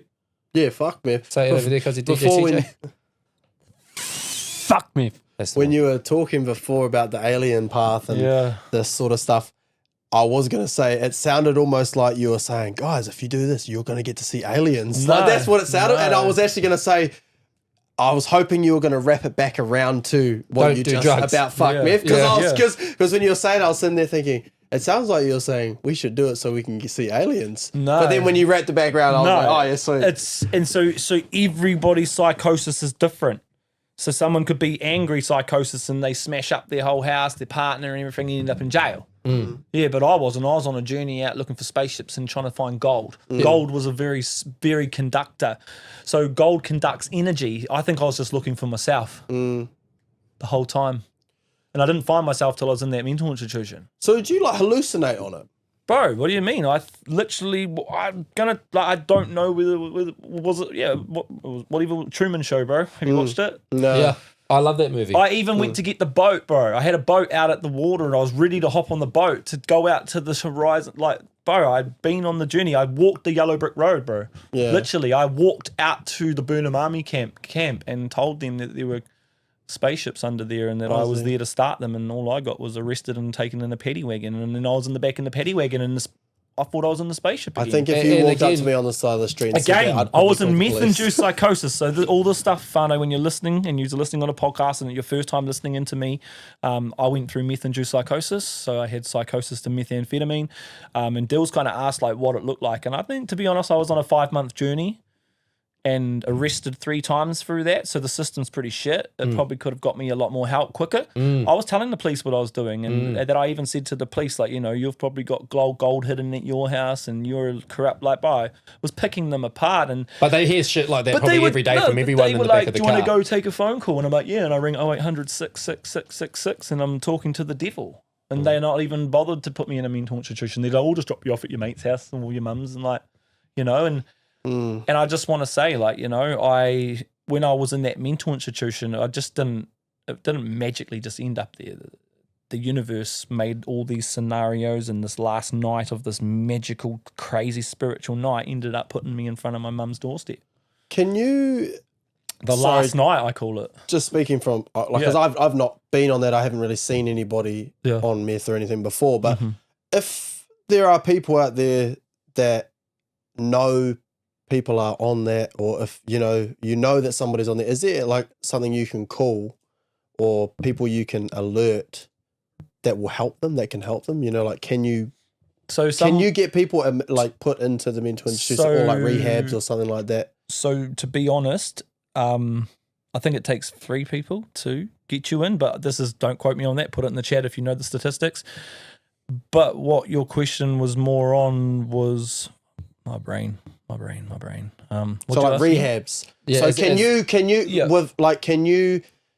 the rehab and say, hey, this person's hooked on meth, they need help? That's the thing. Someone on meth has to get their own help. So which I don't think is right. Because if you're addicted, you're not going to do that. So anyway, the last night, I'm not even going to share. I've been crazy for 5 months. I've been running around searching for spaceships, aliens, all this crazy stuff. It leads me to this last night. The police dropped me off in a paddy wagon outside my mum's house, right? Mum had disowned me. Me and my mum had this big blowout. I tried to fight all these people at her house, and mum had cut me off, okay? And mum will come in the comment section on this YouTube because I wanted to come in on this one and just say, you know, what it was like for you, mum, when I knocked on that door. And I knocked on the door and she goes, hello. And I'm like, it's me, mummy, I'm a king. And this is what I said to her. And King Cass wasn't even born yet. It was Cassator. I was this Lord Cassator running around. Were you Lord Cassator? Yeah, so Lord Cassator I used to be. So, but it started off with Cacciatore. So Carceciator, which is Cacciatore, really. I called it, I don't know why I came up with Carceciator. I think I just said it wrong. But in Italian, hunter is Cacciatore. Cacciatore is Cacciatore. I grabbed that and I created an English word of my own head, Cassator, Casatore. This is all through the psychosis. And that Cassator stood for Lord Cassator, and it just, that's who I was. And it was Lord with an E, you know? So, and I used to go around telling people I was a god, and it was just crazy. And this is my journey, you know? And I deleted that page and I put a status, and it said, anything that you have ever read from this page was never true, because it was a crazy page. It was just you in the middle of the binge. Yes. Is the page still live? Well, nuts. He deleted everything off it, he said. No, I just ended it and then renamed it. So if you go back to 2016, we've got the status. My page says Lord Cassitor still. Yeah. So I've renamed myself. So anyway, I'm at the door. Mum, I'm a king. And she's like, is that you, Hunter? Remember, my mum's disowned me, okay? I've had a crack outburst. It's all just, I don't have a mum. Like, she's disowned me. And her words are, it was hard for me. I'll speak on that. She said, I can't, it was hard for her because I was messaging her every day. And every single day that she'd get a message from me, it was little Hunter. It was mummy. Like, I was really crying out. I needed her, but she had cut me off, bro. So I'm on this crazy journey. 2 weeks. I've got no mum now. And I'm fucking like, whatever. I'm jumping in front of whatever I can. I'm trying to dig into whatever I can. I'm trying to jump off and fly. Like, bro, I shouldn't be here, okay? But I'm here. And I ain't going nowhere, And so I'm there and I'm mum. And she's like, do I open the door? And I want her to put what it was like for her. But she's like, do I open the door? Thank you. She opened the door. Bro, she said I dropped on my knees. I had a suit, like a pillowcase with me, and there was all these ornaments in it. And she thought I'd robbed the house. But they were just ornaments that I'd collected that day on a journey. And it was weird, bro. And I kept going around telling people I was a king that day. And I had all these ornaments. Like if you go into the nativity play, the kings had all the different murk and all the different stuff that they dropped off to Jesus at the thing. Yeah. So I'd just drop on my knee and I'm like, I'm a king, mum. And I start laying out a brass plate, a crystal bull, a brass bird, a box with Where were you collecting all of these I don't know. There's a lot of people missing some garden ornaments, No. It was all my stuff that I'd been collecting through the psychosis journey, and I just had it in a box at home. But when I was in the house in the morning before I think I remember when I had to leave because I thought the house was going to blow up. This is in psychosis. I had to get out of there, and I knew my brain went grab the ornaments, grab the protection, because I thought I had to protect these things. So while in psychosis, I thought I'd been given these. But it was crazy, bro. No, it is crazy. Anyway, 100%. So I lay them all out in front of my mum, and I'm like, help me, pretty much, to my mum. And she's like, well, what? Do you want some help, Hunter? And I'm like, well, what are we doing? And she goes, do you want to go to the hospital? And my name, my words, and it's the fucking last song in my album, is called Way Out. And that's why it's called Way Out. I'm just trying to find the way out, bro. Go listen to that song on my album, Awakening. But anyway, mum goes to me, do you want to go to the hospital? And my saying was, is that the way out? She goes, if you want it to be. And I went, oh, get me out of here. Let's go. So here we are in the car. Mum's got my bike. Her brain, she'll ride it. She's ready to just drop the bike, drop me off at the front door with the bike. She's cut me off, remember? But she's protected me. She's got me in the door and she's got me to the hospital. She's ready to leave the bike at the front door and let me go through. But she can sense I'm in that little boy and I'm coming in and out of this little boy. And I'm asking for my mummy and I'm crying in the car. Mummy, be with me. Protect me, mummy. I'm seeing everything. Mummy. And she just knew she had to be there for me. And she came into this room and these doctors were all there. And they said to me, Hunter, can you see the spaceship still? And I said, yeah, there's one above your head. Look at this beautiful aura around you. You've got a golden split. And I was just crazy in this room. And they said, do you want to go to Sunnyside? But it's called Hillmorden Hospital. And I'm just like, is that the way out? Is that the way out? Is that the way out? If you want it to be. And all I keep hearing is, if you want it to be. And I'm like, yes. So that's why that song on my album is called Way Out. And my best friend Ezra's on it. So anyway, I get to the space and they're like, do you want to go? And I'm like, I just want help. And I'm crying and I'm seeing spaceships in this room and it's crazy, bro. And I just need help, bro. And they're like, we'll take you to this place. And mum remembers now I'm not in my mum's care now. I'm under the system now, right? So I'm in this other car now that's marked probably blah, blah, blah, institution or wherever. And mum's following it. And she's still protecting me. And my guardian angel was my mum. And she remembers me going like this. Like looking back like a little kid going, just making sure my mummy was there. And she stayed with me for a week in that mental institution. She was allowed to sleep in the same room with me. I begged them for my studio. They said no for 2 days straight. And I said, I need something. I promise I won't unalive myself with this. And they says, you can't let anyone know that the studio's in here. If we let you have cords in here at night, you can't let anybody know. And I says, just give me a blanket. I'll cover it every night. And in the morning I'll open it. I just bled my soul and every single day into that microphone. Galactical spaceships. I'm chasing blah, blah, blah. I'm finding gold. Da, da, da, da. Chase my soul. I'm trying to find hope. What did I just say? Hope. What's that? My mum's talked about that before. Hope. What? So I focused, bro. What's the shit? What's hope? I want to know more. I want to learn myself. I just go fucking breathe into this microphone, bro. Just push. I don't know where that shit is. You didn't have any copies of that? Yeah, I'm the same. clue. I've got some shit that I just wish I had still in But my I'm in a memory mental bank. institution doing Yeah. it, bruv. Yeah, so you got some people that are lined up to get fired if you name names. Yeah. Yeah. Shout out. People say they had bad experiences in mental institutions. Well, I didn't. I got out of there. And I created the King Cass movement because I said to my mum, I'm going to be a king. And I kept walking around that mental institution for 2 weeks telling everybody I'm going to be a king, I'm going to be a king. And people used to do things, come around my room and go, I want to go around the world. I want to go around the world. This lady would come around every day. I want to go around the world. Bro, it was crazy. I was like, yeah, me What the too. You were in Me there with the too. loonies though? Yes, bro. And, Wow. and I had to take 13 pills a day. What were I they? don't know. I don't know. I just needed to get help. What were the other people in there Bro, for? this guy came up to me. He's like, "You're from Italy, eh?" And I'm like, "What?" And I'm like, "You're Italian, eh? And you're a king." And I'm like, "What the fuck? Yeah, yeah, bro." And he's like, "I've got an Italian jacket. I'll swap it for a cigarette." I'm like, "No, no." And I'm like, "No. What a salesman. Italian leather jacket, pure." Brings it over to me. He's like, "This is worth like probably now. I think Italian leather jackets maybe 500, 600 piece You're of like, jacket." "Oh, yo." I said to him, "No, here, have half a pack of cigarettes, and you keep that jacket to keep warm." I don't know. It's just become this soul, this kind spirit. This little hunter came back, and he wanted to be this kind spirit. The kid that used to go around all the old people's homes and collect all the lollies and connect with all the old people. He started coming out again, and he's here. He's not going anywhere. You know, although I've been going through this depression and all this shit, you can feel it. It's in me, bro. You know. I'm ready, bro. I'm still a frontline soldier, you know. And I just, although we get beat down, but we don't get beat down. We get chiseled. We get molded, bro. We get put in corners and we get chiseled and we get molded. We get fucking, how much mud can we throw on this, bro? We'll throw mud all at this. And because they're molding me and chiseling me, because there's big things coming, bro. Shit I can't speak about. And, you know, stuff that you've rang me up and said's happening. And, you know, I'm just like, whew. And I used to jump online and speak about it all and just, you know, and I've learned to hold the gold, you know. Real G's move in silence like lasagna, bro. Bro, I moved. That's a little Wayne bar right there. I've kept on to that in the tuck. I found the gold. The gold was inside here all along. I found the spaceship because I want to create safe spaces and build relationships with people. Space and ship. So I found that. I'm Cassin, bro. I'm creating a safe space. So I've reframed all that crazy shit and renamed it to still be me. That's So your it's your branding. And story. that is Yeah. your movement. Yeah. It's based off a true story, but you've changed the script of what the original story was. Exactly. Yeah. So you were 2 weeks in this mental institute.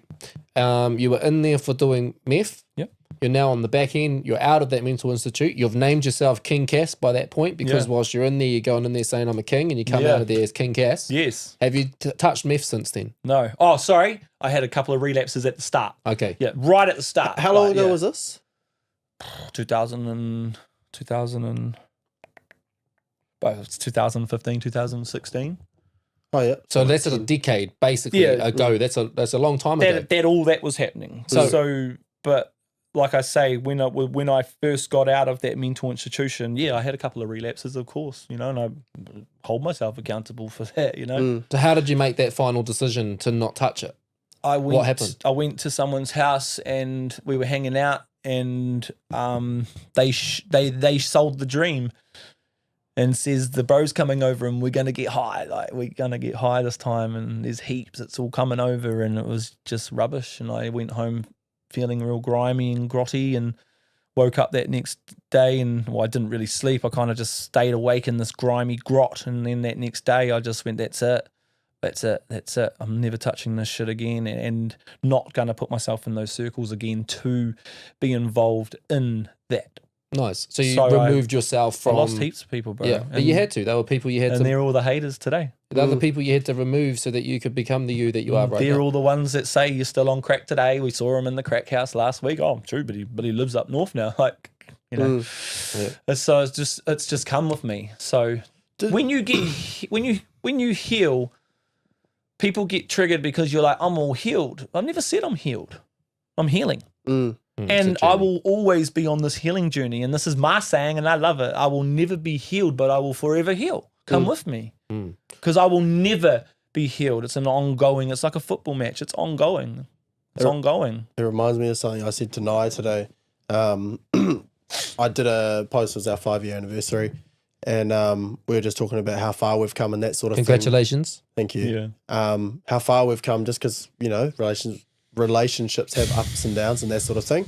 And I said to her, because she's like, oh, we're really good now and that. And I said, yeah, but don't ever hold our relationship as perfect because it can always be better. Because I don't want to just settle. I don't want to set like the standard. That's when it goes wrong. Yeah, you don't want to set a standard of we just don't argue anymore. That doesn't mean you it's argue perfect. the next day. Yeah, Don't put labels it doesn't on mean it. it's perfect. There's still things that we can do. We can help each other more. We can lift each other more in a public eye around our friends. We can make sure that we're, doing the right things, holding each other accountable, that sort of thing. Just everything. But it just There's always room for improvement. When you're saying about you're always healing, I was like, yeah, it's kind of like people who have that ideology of, oh, I'm perfect, I already do everything right, but still do so many things wrong, and they just think that that's it.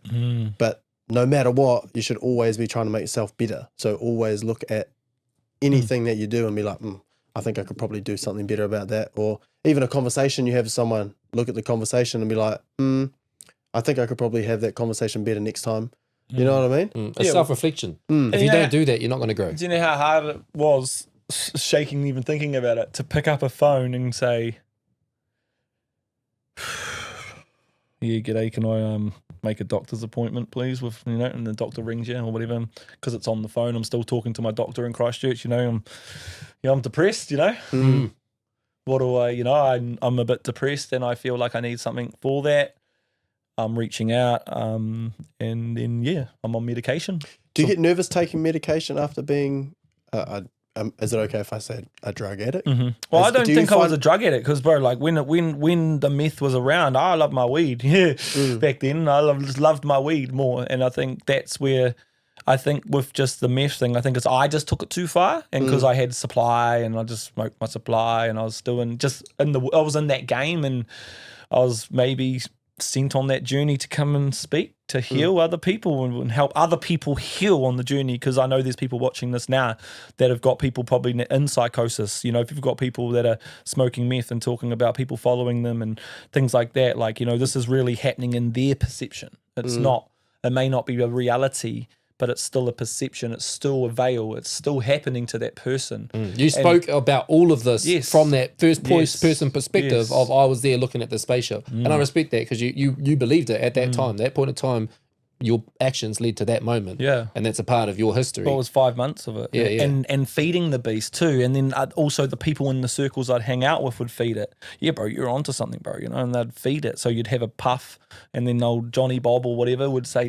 bro, what's been going on with the journey lately? And I'm telling everyone about it. So I'm like, it's like they're feeding me and I'm reporting back. Or would they, they could have all been in on it and be like, yeah, let's get him popped as, and he'll come back, tell us all these crazy stories. Or I don't know, feed the beast, So you'll be wanting to, because you'll be like, oh man, they're actually interested. Yeah, I better keep I think going. more for me, it was more ashamed as a mental health advocate ringing up saying I need medication again, and counselling's not working because I'm not getting what I want from that. And but as an adult, I've always upgraded. I've always taken myself into counselling and stuff. So I start to realise old traits come in because they do. We notice we're human. So those old traits start to slip in. So I start putting myself in check.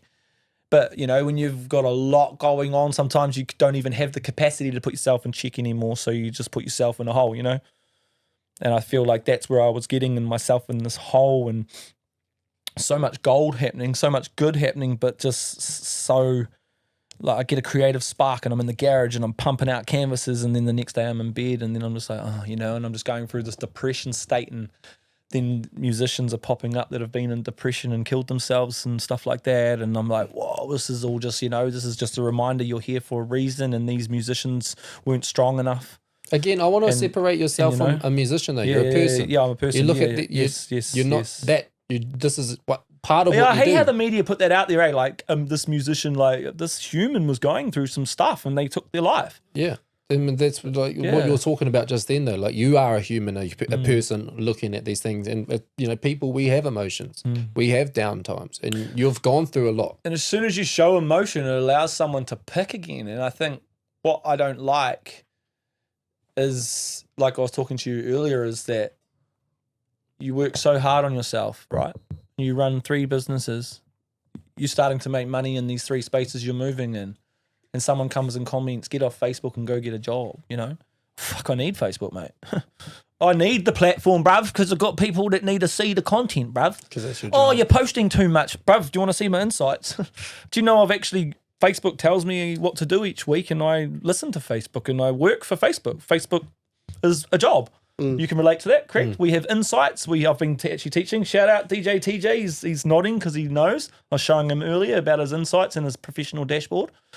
And if we tick off certain things in Facebook, we get rewards. And those rewards can also top up our other stuff that we do. It's not a life thing. I never came on Facebook to just show my whole life. At the start, yeah, of course, I was showing the recovery journey. But the recovery journey's over, bruv. Saying you're still always healing. Yes. But that's just not the focal point and the focus point of and as what soon as you're I delivering. changed it, I got attacked too.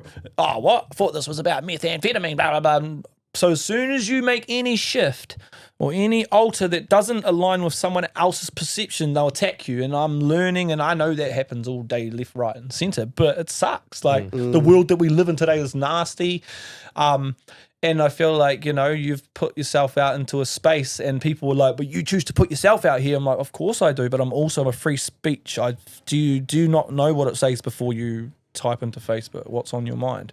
Like, come on, if we really see what was on our mind each day, But see, that's where I'm going to pull you back, because we talked at the start and you said something about like, I know how to post things that are relevant in the moment, etc. But at the same time, I also just speak my mind in the moment. Because like you just said, Facebook says what's on your mind. Yeah. I'm the kind of person that I see that and I don't hold back. I just speak it. Yeah. And I go on Facebook and I say something and I start some shit. Yeah. But I've literally just done what Facebook tempted me to do, which is speak my mind. And that's something I stand on, is I do speak my mind. I know. It's my platform. And I don't care what other people think. You know this so firsthand from me. 100, you know, like, I don't just say this shit. Yeah, I've been learning it from you. I don't give a fuck about these people that comment stupid shit about me. Yeah. But I understand the hurt. I understand. For me, though, I come from a background of like bouncing and security and stuff. You get people, imagine being in you're the one person in control of a room full of drunk people. You get abused, So I come from a world of getting, sworn at and hate and all the rest of it before I even made myself on Facebook. Mine comes from that childhood trauma of, take your pills, and all that, how I got picked on and bullied from age 6, and then it happened in sport and in jobs, and it just never stops. Is it me? Am I the problem? And it really sits me in my head a lot. Am I the problem? Then you get in your head, why am I here? And that's not a dumb thought. That's a why am I here? And then you click in. Well, you already know. You've got all the stuff going on. And then you click back in. Oh, shit. And then you start focusing on that platform. Start getting on the grind again. And then that person comes in. And then that's like that one person or that one negative comment really makes you almost, it's like redress yourself, especially if you're not in the right headspace. Sometimes I can just laugh at a comment. Sometimes, but now I'm just like, I put out a post today and says, you come on there. I'm over it. I'm actually over it because I have a very positive page and we've always been positive, and it's not about perfect. We share lived experiences. I share my shit on my ADHD, bro. I get very vulnerable, and so I guess that's been where people have been able to pick me apart a bit as well. But again, I'm not going to not share who I am if it's actually helping people. So I've started just to realize that it's not about the followers and all that now. So just if someone's going to come in and be a dick, I'm just going to block them and get rid of them, because I'm sure I could, if I really wanted to, I could just go find one follower. Like it's and to be honest, bro, some of these comments are robots, bro. That I've heard that. Yeah, I've read a few. Some of it's bots. It's like this. A lot of them are the same people commenting the same shit. And I actually said to you as well, it's like, because like you make a good point about some of them. It's good because like we've actually spoken on it, how you have other people come in and then they back you up, and then it's like a conversation and it does help the post. But then I see the same people posting the same things on every single post, and I'm like, dude, this is so frustrating. Yes, like, it annoys me as a person, and then I can imagine being a viewer and going to look at something that might be so good and uplifting and awesome to see, and you just see this fucking same bullshit you've seen on the post before. I started some banter the other night and was having fun, and I was converting people and they were talking about crazy shit, and I was like, wow, and they go, you're just a crackhead that da-da-da-da, like just picking me apart. And I went, you don't know.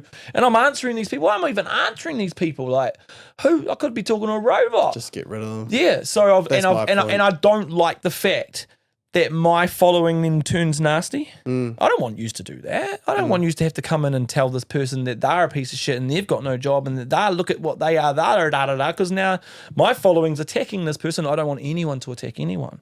I build a light platform for that reason. So I'm bringing it back to the light. But I've been in the dark lately, so that's why my page has been dark. So correct, like where you are is what it's gonna be, you know. And when I talk on that depression shit, that shit's real, bro. Like, you know. So in this current climate where you are right now, what do you think is the journey out of the depression? What's the identifying of the depression? What is that space that you're in? Well, I've put calls out. I've said to you, I need the bros a lot more.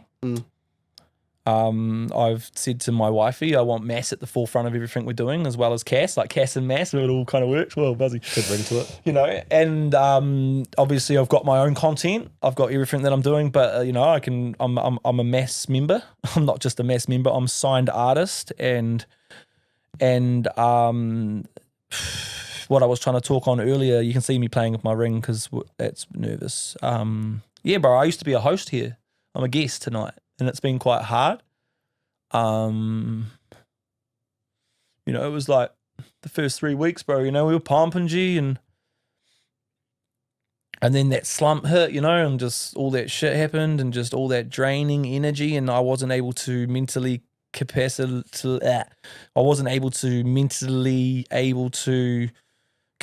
the space. And so being brought in as a guest tonight's hard because I was a host of this. I was a host of this podcast, and I think you're going to now speak up and be like, you still are, brother.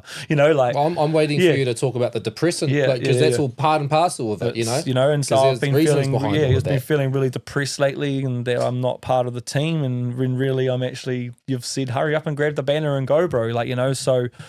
self-sabotage is something I've done a lot in my life, and that's something I'm seeing slipping up again now. So yeah, looking into some of that again, updates, more leveling up, bro, and I'm only going to get stronger. So yeah, some more updates, going to look into another counsellor and talk about some of that resentment issues, some of the resentment to my mother from a kid, and try and stay away from King Cass and talk about this little hunter that got picked on in school and always was bullied and was attacked, and obviously, you know, there was times I've been kidnapped and stuff in my adult life and beaten up and put in cars, and you know, all this stuff that's happened to me, bro. It's a lot of trauma, and little Hunter kind of hasn't really dealt with all of that stuff. And I think maybe King Cass is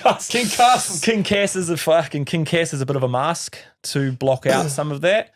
Do you think, because it's a persona? I was going to say, do you think, because you go out, you know, you go out in the public, and a lot of the times you'll get recognized. It's like being a celebrity. Yeah. Do you think that rather than going out and doing something, you know how you go out and do stuff with your family and stuff, but it's always content? Yes. Have you tried going out not as King Cass, dress up in normal clothes and just cruise out and do like a family day and don't video it and just be Hunter?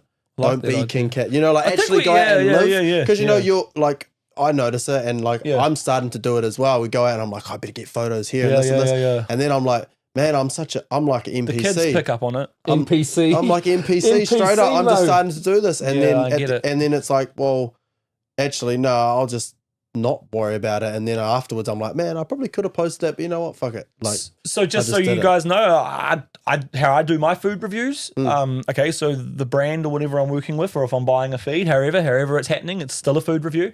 The product's in front of me, my phone's on, and I'm just do a couple of quick yarns and a smash. It takes about 2 to 5 minutes. I put my phone down and enjoy the rest of the dinner with my family. So 100%. So the content can be done quite quickly, but I like that idea. And there are times where we just try and shut down the phone. And when me and Wifey went away recently, we actually deactivated Messenger, and so we weren't even talking to our families and stuff. And we just, you know, went and got away, and that was actually really good. And you know, I think I might make that a more of a normalized thing, where not everything's content, but I'm starting to be more like, get the content first. So just get it all quickly, and then we can all just sit down, because they understand that it's all part of the business and stuff. Yeah, I was going to say, it's your job now. Like, this is what you're doing as an income. So obviously there's going to be, you're going to have to do what you have to do. Well, I'm bringing, you know, and the kids were saying, you know, like, oh, do we have to be content creators? So then I went to this food review the other day, and I brought little man. He hates little Levi now. Levi, and I take Levi with me, and we had this kind of bond 1-on-1. And bro, he's the man on that didgeridoo. We call it the didgeridoo now. Didgeridoo, yeah, Well, that he's sticks. so this vlog I'm going to put out, he Didgeridoo. shot it. Nice. So, Elias was telling my work. so was I telling me put that up a today. status and said in the status, and he was begging me all day, what's the status? What's the status? I'm like, no, wait till we get home and ask to look at mum's phone. He's like, no, I like surprises. And I'd said in there, he doesn't know this, but I'm going to give him $30 out of, because, well, you know, it was a paid collaboration. Yeah. that's So I cool. said to him, if I get any paid collaborations, would you like to come and help me with the camera work and I'll pay you? He's like, oh yeah, $5. I'm like, no, 30. He's like, what? Oh, I was happy for 5. Wow. And he's all real buzzing out. I'm like, I'm more than happy to give you $30 out of a decent payment for a food review collab if you're just coming in and hanging out with me and doing that. And now that's that one-on-one bond. So now Levi's getting older. He's starting to like that. He makes he makes Lego stop motion and stuff like that. And the other day he showed me this animated video that he'd made, and it was like crazy. It was like this. I just was blown away, and I was like, bro, you're only like young. Imagine this in 9 years' time. You're so creative. You're so talented. Like, you know, let's just keep tapping into that side. So just saying that, you know, yeah, content can also be about the family too. Yeah. So I've learned how to be like, well, no, actually, we're going to go do some content. You're going to get paid, but then we're going to shut the phone down and actually enjoy the food. And so I was teaching Levi that I did my thing on my gimbal, and I says, hey, I need to shoot it, because we were shooting vlog and reel style. So I'd shoot the reel style, and then I was getting him to help with the vlog style. And then it was just shut down and just talking to him and enjoying the food. And he was talking about how the cucumbers were shaped as love hearts. And if I was content that whole time, we'd miss out that conversation. So 100%. So if there's any content creators out there, like, just get it done first. Get it all done. It's a balancing act. Like I always say, like, shoot the moment, but then put it in your phone. Post it later. Who even gave us this label, content creator? Oh, wait, because we're creating content. It's pretty It's so, standardized. like, people are like, oh, you're content creators. It's like, sorry, but it's just the English word for someone that's creating content. Oh, you're not a social media influencer. No, well, I I think kind of am influencing people on social media, because if I put out this t-shirt, someone might go buy it. Or if I put out this top, someone said to me on the phone, a city council member today, bro, I've been watching you and you've made me dive into myself more. And you're helping me understand my ADHD. And I don't know if it's a dangerous thing for Bo, but you influence people. And I'm just like, whoa. So am I a social media influencer now? Do you know what? So now do I give myself that title? I always knew I was an influencer. Like, but I just want to be me. I actually want to be trying to be Hunter Wilson, as people know me now as King Cass, but I've got a brand, you know, and I think people mistaken, because we're rappers, we're artists, we've so much the persona. But yeah, I actually sometimes just like to be Hunter. And sometimes when I'm graffitiing, I'm trying to get out of King Cass, and then I grab the pen to sign it and it's King Cass signing it. But I wouldn't, but then I'm like, do I put Hunter W? Like, should I start just putting Hunter W on my artwork? King Cass ain't painting. Do you notice that I always call you Hunter? Yes, I do. It's I buzzy. but I try to do that because we're in, this is, do you know what I mean? It's a trigger, it's for me. Because I'm just me. Because I hear my parents. So what? So you don't like when people call you Hunter? Nah, don't like my name. That's probably why I took it Really? and changed it right around and Cass. I'd rather my name be Cass. I just try to talk to you on like a, Yeah, no, You and me? get it. But then I'm just explaining what it's like for me, because Yeah, I hear yeah, Hunter, because I heard it all my life. Hunter. I call you bro. Hunter did this. But I don't say did Hunter. that. I say, hey bro. But it's actually a beautiful name and it's a powerful name, you know. But it's actually, Hunter is Quetzalcoatl, Quetzalcoatl. So it's all, I've tried to just loop it back into something I love. And so being King Cass is Hunter, really. So it's hard. Yeah. King Hunter. I wanna bring us back though. Yes. So first couple podcast episodes, we launched that. Few podcasts, well, next podcast after the fact, you're missing, Yes. right? And then from that point onwards, we've been rotating our guests through. We've done what we're doing, and you've been on a journey behind the scenes, finding yourself Yes. and going through some things. Yes. So talk on that.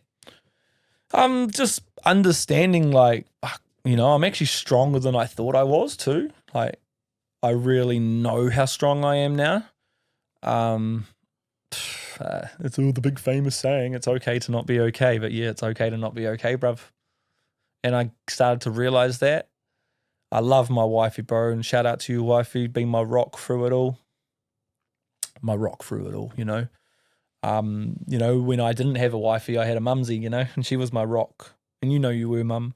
And I guess that doesn't ever close off a bond that me and my mum had. It just means I've now got a wifey, and I can't repeat it twice. You see, I'm telling my mum my problems, telling my wifey, no, I've just got a rock. next to me that I can always talk to, and I guess, you know, like there's been you know, like times where I've just wanted to up and leave for my own sake of not meaning my relationship, just in general, like just I don't know what that looked like. So I was just going through my head and I was starting to question my future again and where the King Cass movement was going and why, what all this stuff was happening. And it's just the great reset. I know now, it's just the great reset. And when I say it again, I wasn't meaning like up and leave my relationship. I was meaning like, you know, like up and leave everything, like throw it all in, delete Facebook. But then I realized, but I can't, like, I was thinking of what would it look like for 6 months going off Facebook and going door knocking as King Cass and trying to actually open network doors like the old school way. And I was like, should I put a test to it? And I was like, no, I need this platform. I really need my platform. Like, bruv, I need Facebook. Like, that's my brand. That's where I'm selling my product. That's where I'm connecting with people. That's where I'm promoting my brand. And I haven't even had energy to put into that. My brand, go where you're appreciated. How can I push a brand that I believe in and love so much when I'm not even feeling, I don't even appreciate myself? So I'm dropping back on the promo. You know, when I dropped that brand is when all that shit started. You know, go where you're appreciated, got tarnished, it got hammered, it got attacked, and I had people pulling out of orders and just, you know, my brand was just became what it wasn't, so I didn't push it as much. And I've picked the ball up this last couple of weeks. I'm actually wearing the new tracksuit now. I seen you put a couple of posts up. But again, and that's because I believe in it so much. And when I grabbed that brand, bro, I said to me and my wifey created that, you know, and that came from both of our traumas. I'm sick of going to places where I'm not appreciated, bro. I'm fucking sick of it. Can I touch on the brand? So funny story. I was actually going to say it before, but you said, so obviously it's go where you're appreciated. And at work the other day, I had a new guy start, Mark. And I was talking to him about his last job and that sort of stuff. And he goes something about he wanted to go somewhere where he was appreciated. I go, oh, that's funny. The bro, it's actually his clothing brand. He goes, who's your bro? And I was like, King Cass. He goes, no way. I was like, what? And he goes, I've been following him for years. I was like, no shit. And he's like, yeah. And he's like, yeah. And Dilz. And I was like, that's my brother-in-law. He goes, no way. I was like, yeah. And he's like, oh, See? what the? He's like, I've been meaning to watch their podcast. I was like, bro, I'm on that podcast. I'm on that He was like, what the hell? And he's like, oh, shit. He came I'm into one of the work, main bro. hosts, you Bro, ain't. he came in this morning and he was tripping. He's like, bro, I've just watched 3 of the podcasts over the weekend and he loved them and like all this shit. That's and I was cool. just, oh shit. And I was just cracking up, bro. I was just like, it's so funny how like that just went full circle like that. Yeah. Shout out Mark. And I think Trev's boss was messaging me as well. I think. Was he paying attention? Was he? Yeah, I think so. Or was it your boss? No, because you don't have a boss, eh? I do have a boss. Oh, I thought I you don't did have a know. boss. Maybe. No, I think it was someone. I know he was messaging me heaps of stuff about something. I can't remember. He does he do clothing printing and all that as well? Or was that your boss? Oh, yep. That's his. So at my company, we also have a second company in the workshop, and they do clothing. They're a clothing. Yeah, must have been his print. boss. Yeah, it was. Yeah, there you go. So yeah, so again, it's Yeah. all starting to come around. Eh? But it just Like, it cracked me up though. Yeah, it's that's just funny. when I said that, and then he's like, and as soon as I said, I didn't even say your name. I said, oh, my bro's got a business, and his clothing brand is this, and then he was like, who's your bro? Like, like straight away, just like mind blowing. And then he, ever since then, he's been coming up to my desk and like, oh yeah, I saw this video. I saw this video. and what I love about the brand too is it's just naturally fell into place. So obviously I've had haters, bro. Like we all get haters, bro. Like I've had people fucking like ridicule me, all of it, bro. I've had it all. It's happened. So I'm not just talking about recently. I'm talking about my whole life, right? Okay. I'm talking my whole career, music industry, mental health industry, youth space. They've all done it to me. Artwork. Everywhere I go, everyone's tried to ridicule me and hate on it, right? So that's just what naturally comes with someone that has talent, I guess. Or I don't. People Yeah, just fuck get- it. I'm gonna say it. I'm talented. I know I'm talented. And yeah, I'm gonna hold that tight because sometimes I let that slip when I'm in these spaces. But nah, 100% I'm talented as, and so much people tell me that, you know, but all it takes is one person to say you're not and you're back in the hole, especially when you're going through depression. And yeah, back on that again. So yeah, being on medication and having to tap back into all that stuff again, sitting in the spaces, really having to redefine everything again, to I don't know, because I know that it's not like a cheeky thing, but like I got so much good shit coming. I got so much good shit happening.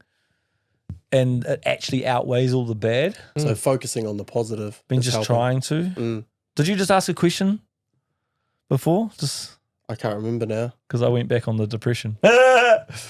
No, I don't think. I don't think so. Okay, good. Yeah. So yeah, no, like I've there's been times in my life journey, especially through the recovery journey where I got on medication and got off medication and then back on and off. And so yeah, I spoke to my doctor and just on some So medication what at the medication moment. are you on now? Because you said that like, a few Just a times. depression medicine. What- I don't know, what a Pantene or something. Okay. Yeah. And have you found that help? Yeah, it takes 6 weeks. You have, your I'm body. on- it's only just no, yeah. I won't say too much, but Yeah. your body has to adjust to the doses. Eh? So I'm at that 6 week mark now where they say it's just starting to work and I'm slowly back into that regulation of emotions. Mm. Yeah, which sucked because I was able to regulate without medication and stuff. But it's okay because I'm just updating. Going for my level ups. Shoo, spaceship's on, we on, level up. use Is it that as a a tea. temporary solution? Does that how that kind of acts? Is Yes. you'll be on this for a period of time? Yeah. I don't know. I think you can take it consistently. Well, I know that if you just go off it, it's dangerous. Yeah, So yeah, I'll definitely. probably Spiral. Yeah, I'll just definitely do the right protocol to come off it in its time. But at the moment, it's helping. And yeah, I just really inspire someone out there watching this podcast to don't be afraid to step into that space. You know, people might be disagree against medications and all that. And I used to be similar, but you know, when I reached out to my doctor and said I need something and this is what they gave me, and it's starting to I'm starting to regulate those emotions now because Yeah. And so how are things with you and your wifey at the moment? I've just been obviously through the last 4 months. I guess it's been a bit of a struggle to be honest. Just because I haven't been the best. because of all the shit that's going on. And Yeah, that sort of- and just, you know, just she's probably taken a lot on. And then I think at the start when I was, because I had a break off Facebook, I wasn't even on it. So, and then I've gone back and then wifey's having a break and then it's kind of like we're taking turns at carrying it and it's not light. Yeah. The hardest part is that your partners are always your full people. So Yeah. no matter what's going on in the world, Yes. they're the ones that are always right there. So they always end up, it seems to happen without even wanting it to happen. They always seem to take the brunt of everything. Yeah. So you could have a shit day at work. Yes, bro. You're not going to sit there and be like, fuck, I hated this fucking day at work while you're at work. You're going No. to get home and say it, Yeah. and they're going to have to feel that shit Yeah. emotion. And it's just Yes. always like that. So no matter what you're doing out there, Yeah. you're always going to come back, and whatever's happened out there is going to be how you've brought it back. So I think that's definitely something to be mindful of. I try to do it more. I've started, well, I've done it for a while now, but I get home, I say hi to everyone, and I try my best to keep a happy face, and I go and have a shower. That's my first thing that I do so that I can clear my head before I come back out. So I try my best to come in with a positive face, even if I'm not positive, and I go straight into the shower. So I say, hey guys, how's it going? Grab my towel, go to the shower, and then I clear my head, and then I can come out fresh. Because if I don't and I'm in a shit mood, then the kids could just be in a hyperactive mood and I can just not be bothered with it, and I can snap, and they've got all of the brunt of what I've just done in the day because I haven't separated those two things. And it's hard to do that. It's like when people take their outside life and take it to work, and they take all their shit attitude to work, and then they're a shit person at work, and you're like, well, why do we have to put up with your stuff that's happening outside of work, you know, that sort of thing. So I think that's one thing I've tried to do the most of, is even if I have a tiring day at work and I'm grumpy, I try not to bring it home and put it on Nair or the kids. Yeah. That happens. And I've been- Everybody slips up though. I'm not going to say I never do it, but that's one thing I try my We're best. not perfect. Yeah, so I've built sort of like a routine that, I like that too. yeah. Just So, shower and it refresh. yeah, and you get that 5 minutes of calm down time, because when you're at work, it's But full shower's on. my happy place. Yeah, G. hard. I just put some music on and then just sit in the shower. I pray. Or just stand in the I pray shower. in the shower. All that. Yeah, 100%. That's where I pray. Mm. Yeah. And believe then, in God? Yeah, so you asked that today. Yeah, I did. It's just an open question. Yeah. Oh, definitely. what was your moment? But I've got a different perspective on God. Mm. God to me is the gift of discernment. So we all are the gift. We are the creators. You have to discern the people. And I'm going to touch on that. Is that powerful? or- I got a message sweet. today, and it was somebody saying something very similar. It was actually Cuzzy Rob. Mm. Said I something saw very someone in similar. a comment section that wrote So something there's similar. so many different beliefs out there. It's crazy. I asked that question, and I'm genuinely just, I want to talk about it. Mm. Why not? yeah. People just hide behind things, right? I like the open conversation. And when, you know, and people will go like the man in the sky and all that. Yeah, I've said things like that, you know, like, you know, I wouldn't be here if it wasn't for that man in the sky or whatever, you know, and that's just because that's what they've called it. But no, I've given it a real good depth, and I just think it's just the gift of discernment. And we're the creators. We've been put here to create. He created us, he, her, that, I am, created us, you know, so we're the creators as well now. So therefore, you know, we're here to create. That's why a lot of creation ideas come to us. So if you're sitting here watching this right now, I bet you I'm sparking you and your brain's going, oh, your brain's creating right now. You just need to put the creation down into pathway. And if you get good at it, you make money off it. Facts. We're all here to create and live and succeed. No one's meant to be under anyone. We're all just meant to be even and happy and have a lane. And that's, like I said, I'm on this pathway, but there's another one and I can walk it real quick. I'll go get a bag right now, have a smoke, go jump on a gang. Sweet, let's go take out everyone that's ever done me wrong. That's the shit I feel like sometimes. Facts. Lately, it's what I've felt like doing heaps. Just do it all. Let's go. I'll go hard, G. I'll be a bad man. But then, you know, something clicks in and goes, nah. So I do an act of kindness. So I do some kind soul, or I give, you know, I connect in and I just go back into being that nice, connected, happy person. Because, like I say, I can go down that road real quick, bro, but I know what's down there. It's shit. But I'm going to walk this hard road. The road I'm on ain't easy. The pathway of light, love, and abundance and growth, it ain't easy. It doesn't come overnight. It's longevity. It's a legacy. It's in our music. Right. You know, and so yeah, that's kind of where it's at, bro. Like, I'm just pushing, bro. I feel like pressure really helped, you know, and fuck again, someone came in, oh, you look a cricket. I was like, whoa. But I didn't even have my glasses on. How ironic is it that we, you know, that's why, you know, doing the music video, the visuals, I put those messages in there because that's what we're seeing is this bullshit, right? And it's showing that reaction, that pressure. Bro, I cried watching, because, bro, you can see the pain in my eyes. I had to bring that out of you. We needed it. It was real. Yeah, I know. That emotion was captured. Asking the questions, inquisitive as fuck, pushed away, fed up on Ritalin. What do you mean? I ain't talking bullshit. I don't talk shit in my music. You can't get that from ChatGPT. That's my story. Hey, you know, inquisitive child with a visionist mind. The rhythm was wild, you know. They used to use prescription pills and Ritalin and attempt to entertain my mind like fuck. You're an institution. You just pressure our kids. You use and abuse them. You label us all. You call us a nuisance. You're keeping us down with no improvement. I'm sitting with no one. I'm bleeding with pain. I'm deep in depression. I'm going insane. Induced psychosis. Well, needless to say, I got pressure on my mind. I'm needing a break. It's kind of like a whole ass summary of the conversation we've just had. This is where the story is, the music. There's one verse you get a minute, a roundabout to tell a story, and you got to pick your words wisely. You got to make that story impactful, make sense. It's got to be true to who you are. It has to tell a journey and capture emotion, but you got this little time to do it. And I see that as creativity and art, you know, 100%, because I'm in that world. Yeah. It sucks when other people perceive it. They miss the point. They ignore what's right in front of them. This word, this story, this emotion, this feeling, look at this cricket. The amount of work. Job. What do you mean I'm fucking in a music video that probably costed more than your 2 weeks worth of wages? Exactly. Straight up. The music videos we shoot will cost more than your 2 weeks wages. Not being rude. And that's not a rude thing. It's like you tell us. Yeah, no. But I'm just saying, but like they're telling us to go get a job. Brother, we got more than one job. We got multiple businesses. We're entrepreneurs. And I think that's what it is. These people aren't going to be anything. So they just want to take down people that are trying to be something.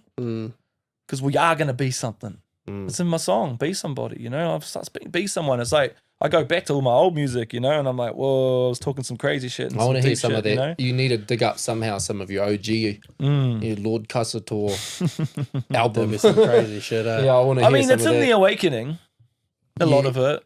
Well, like the stuff that was actually written and made in that time period. Oh, the computer's gone, bro, because I broke it all open trying to think it was, there's more psychosis stuff in there. I thought computers were watching me and I had to break them in, and I thought they were modems and there was bloody gold in them, and it was crazy, bro. And then I created that invention that everyone saw me do online and shit. I just created this invention that was like it was made out of Nikola Tesla coils. So when I was in psychosis, I went up to Cass Peak. Oh, random. Oh, so here you go. All the places that I nearly took unalived myself 3 places. One was Cass Peak, one was Cass Bay, and another place was around by Cass. I think it was Cass Walkway or something. Cass. So this is before King Cass was even born, bro. So it's like, bro, and this is what I was thinking of how I was going to say this on the podcast tonight, and I didn't choose rap, bro. Rap chose me. I didn't choose it. I was just a kid, wore baggy jeans, loved a bit of hip hop, listened to all the Bone Thugs and Harmony albums, all the Eminem. I listened to it all when I was younger. I can't remember it all because of psychosis, you know? And when you say, you know, you've dived and you've done all that hip hop journey, I did all that when I was quite young and went through all of that. Like, I still remember some of it. If you put on an Eminem track right now or a Bone Thugs song, I'll sit here and rap with you, you know? It'll all just come flowing back in.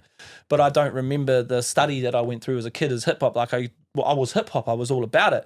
I hung with Cripsters. I hung with gangsters. I went to, bro, like, even Christchurch will know this. I was a little Cripster. I hung out with all the Cripsters at town. I used to hang out with all the gang members and all that shit. I was just this little dude, you know, and I always got beaten up and picked on and shit. But anyway, I still went back into these spaces where I wasn't appreciated, you know. So that's why the brand is so powerful to me now, because I only go where I'm appreciated now, and I can sense energy because I've got the gift of discernment now. I've been given that gift to discern what energy is real. I wouldn't be sitting in here. I didn't think yous were real. I would have signed your contract if I didn't think you were real. You showed me loyalty as a friend. You showed me loyalty as a business partner, not only as a business partner, but as a friend, you know, as a brother. And so where was I even going with that? Talking about you put yourself out there and you work real hard on everything, hey? And like you were saying, we put it out there, we put it into that space. Yeah, I know it's there for open for opinions, but that person doesn't know what it takes to create. And again, maybe, you know, people sit in there and they're like, you know, if they're a hater of you, they'll acknowledge something else in the song, but then leave you out and and that's really shit when people do that. Like, oh, that was a really dope track, but I think his verse is, you know, like. But things like that, though, you have to just like. But sometimes it's hate someone's feedback. Exactly, Yes, it could just be someone's opinion. 100%. That person could just be like, wow, that person did this, and I loved it. I know what's real and what's not now. Do you though? Like, because I imagine you on the receiving end of reading comments, you could get yourself in your own head and receive something incorrectly. Yes, at the moment. Yes. So if you're looking at something like that, like, you definitely have to try to separate, like, because not everything is a target. No. Even though in this world of social media, you know, we've all got targets on our back and people have been trying to get your bullseye for a minute. Yeah, 100%, right? yeah. So where we are right now, though, is like, not everything is... No. Hey, sometimes something's feedback. Sometimes I told you about that opinion. graffiti, yeah. If this guy's watching, so this guy came into my comment section and it started off as a bit of a hate, but in the end, I was commenting back, and that's where I was going wrong. Because I'm commenting back to these people and feeding it and stuff, and in the end, I actually went away and I looked up some stuff and I looked into some lettering and stuff, and I've been doing box square lettering and I've been just training in some new lettering, and I've been actually showing Dilz like, bro, look what I've been doing. And so we spoke about this on the way to Wanganui. How do you deliver it though? You can either if you want to constructively criticize someone, you can say, hey, bruv, you know, that was really, really cool what you're doing, but hey, have you thought of this? Not, I wouldn't waste $12 on this or to do that. You'll just do it. Have you thought of doing this? No. You're not delivering that properly. If you're trying to give someone a feedback, deliver it with feedback, like you do with me. We do with each other. We feedback. You ask us to have feedback sessions for that reason, so that we can grow. Feedback's 100%. growth. But when it comes across as just you just being a straight cock and you're trying to attack somebody that's actually possibly doing something that you wish you were doing. Hey, this guy's actually got like 20 cans of paint all around him and he's painting, and you're picking out that, you know, you're picking on this, but the fact is you probably wish you were standing there with those 20 cans of paint, and I'm not wasting the paint because I'm actually getting paid and I get to keep all the paint that's left over to then make more canvases, which make me more money. So there's, you know, and so I get triggered because I'm like, no, you don't see what I'm doing. So now I'm just like, no, okay. I mean, I'm at that point now. I'm coming out of the depression state. I've been on my medication for a bit more now. Things are a bit more clear at home. I'm just sort of like, you're getting out of the bed state now. Haven't been so much in there. So when I do go to bed, it's like a normal time now. I'm just like 7 o'clock. I'm just going to jump in bed and watch TV and go to bed a bit earlier or whatever. Obviously, because, you know, I am on Facebook working sometimes a lot, and in my inbox and all that, I might sit on the bed. So now I'm not hopping into the bed. And then I'm like, no, I'll go to the couch now. But then I'm just like, oh, I kind of want to be a bit more comfortable, and I've got my favorite pillow. So then I'm just like, oh, should I bring my pillow out to the couch? So just trying to change everything back up. So I'm still grinding hard. The business is still flourishing, But there's just so much happening in behind the scenes, different bridges being burnt and different things closing and doors that are closing really quickly. And I'm just enjoying watching the reset happen now rather than sit back waiting for some like distraction. And there is no distraction. It's just a reset of greatness. And yeah, use a part of that greatness. So keep doing what you're doing and bringing me into this space because it helps. Pretty dope. Yeah, well, like I said, it definitely uplifts, I feel, when you're able to come and sit down and just be open. Oh, Like, it's a healing session. I've been really tight. Yeah. And I'll put that up today in my status too. You know, it hurts because there's so much to say. I want to protect myself. I want to protect my family. I want to justify. I want to explain, but you can't explain to chickens. They don't listen. They just go quack, quack, quack, quack, quack, all off around the fucking hen, around the hen patch. They deliver all the chickens. You know, you can't explain yourself to that. So I'm sick of it. I'm sick of explaining myself. This leads back to the episode with Jason when he kept talking about how people kept giving him shit for being a business owner and having money. And I said to him, why do you need to explain yourself to these people when you earned it?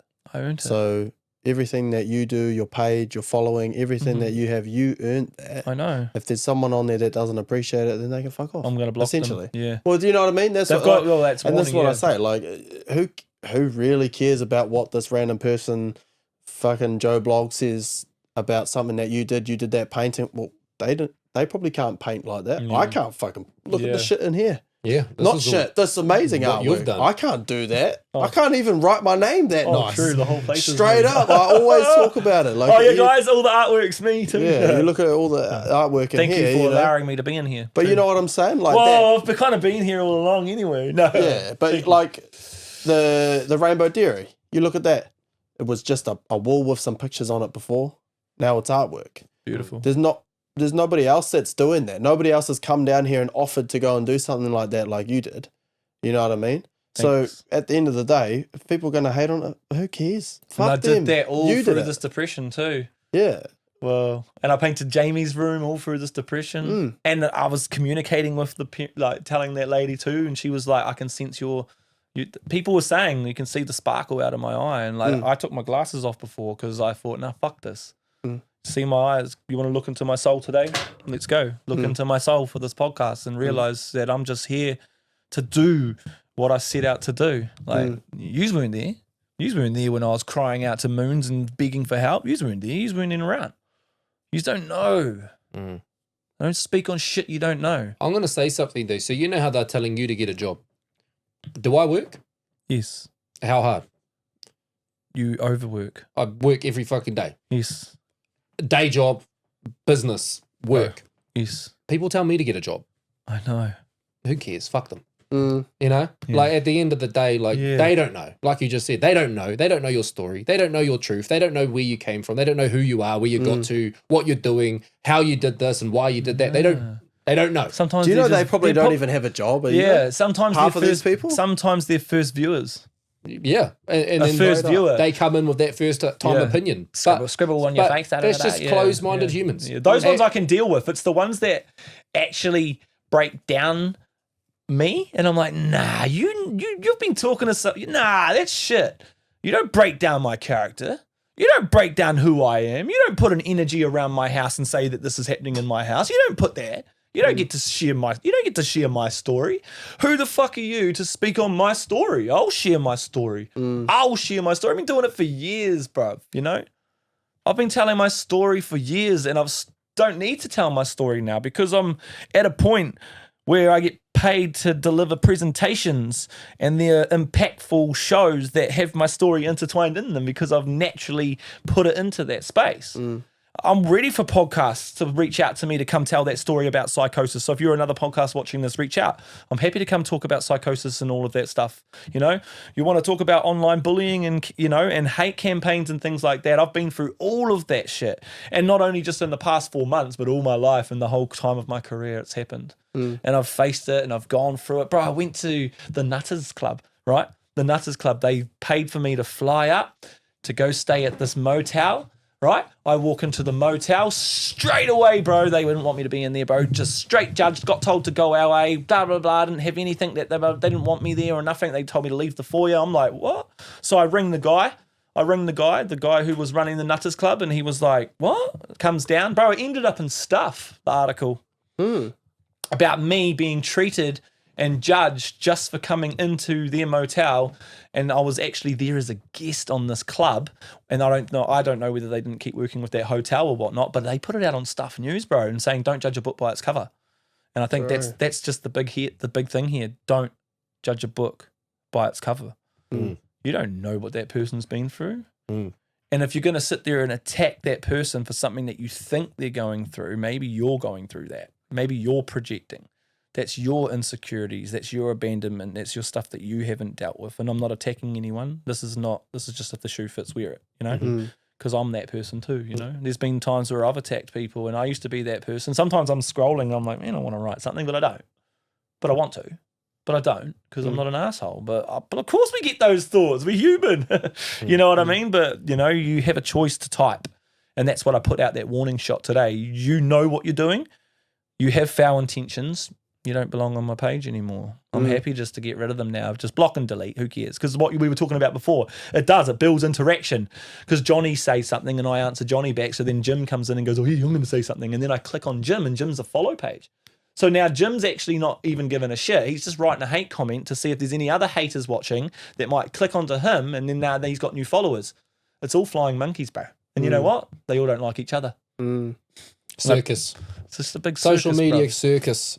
But I mean, like, yeah, I am in it, but at the same time, I disassociate, you know, like Ethan was talking about as a content creator, when do you take the hat off? Yeah. I'm always busy, I'm always working, but I always make sure that if I'm in the moment, I try and put my Dilz aside, making a statement to the side, I take the hat off. And if I'm at work, I'm trying to do my best at being at work. If I'm with my wife and we're doing quality time, for example, like let's go take all the kids out to Lewis Farms, go grab those strawberries and just have a moment as a family so we can make the most of getting out of a day off. You know, there's moments where I just like, okay, separate. And then whatever I'm doing, I'm just right in it.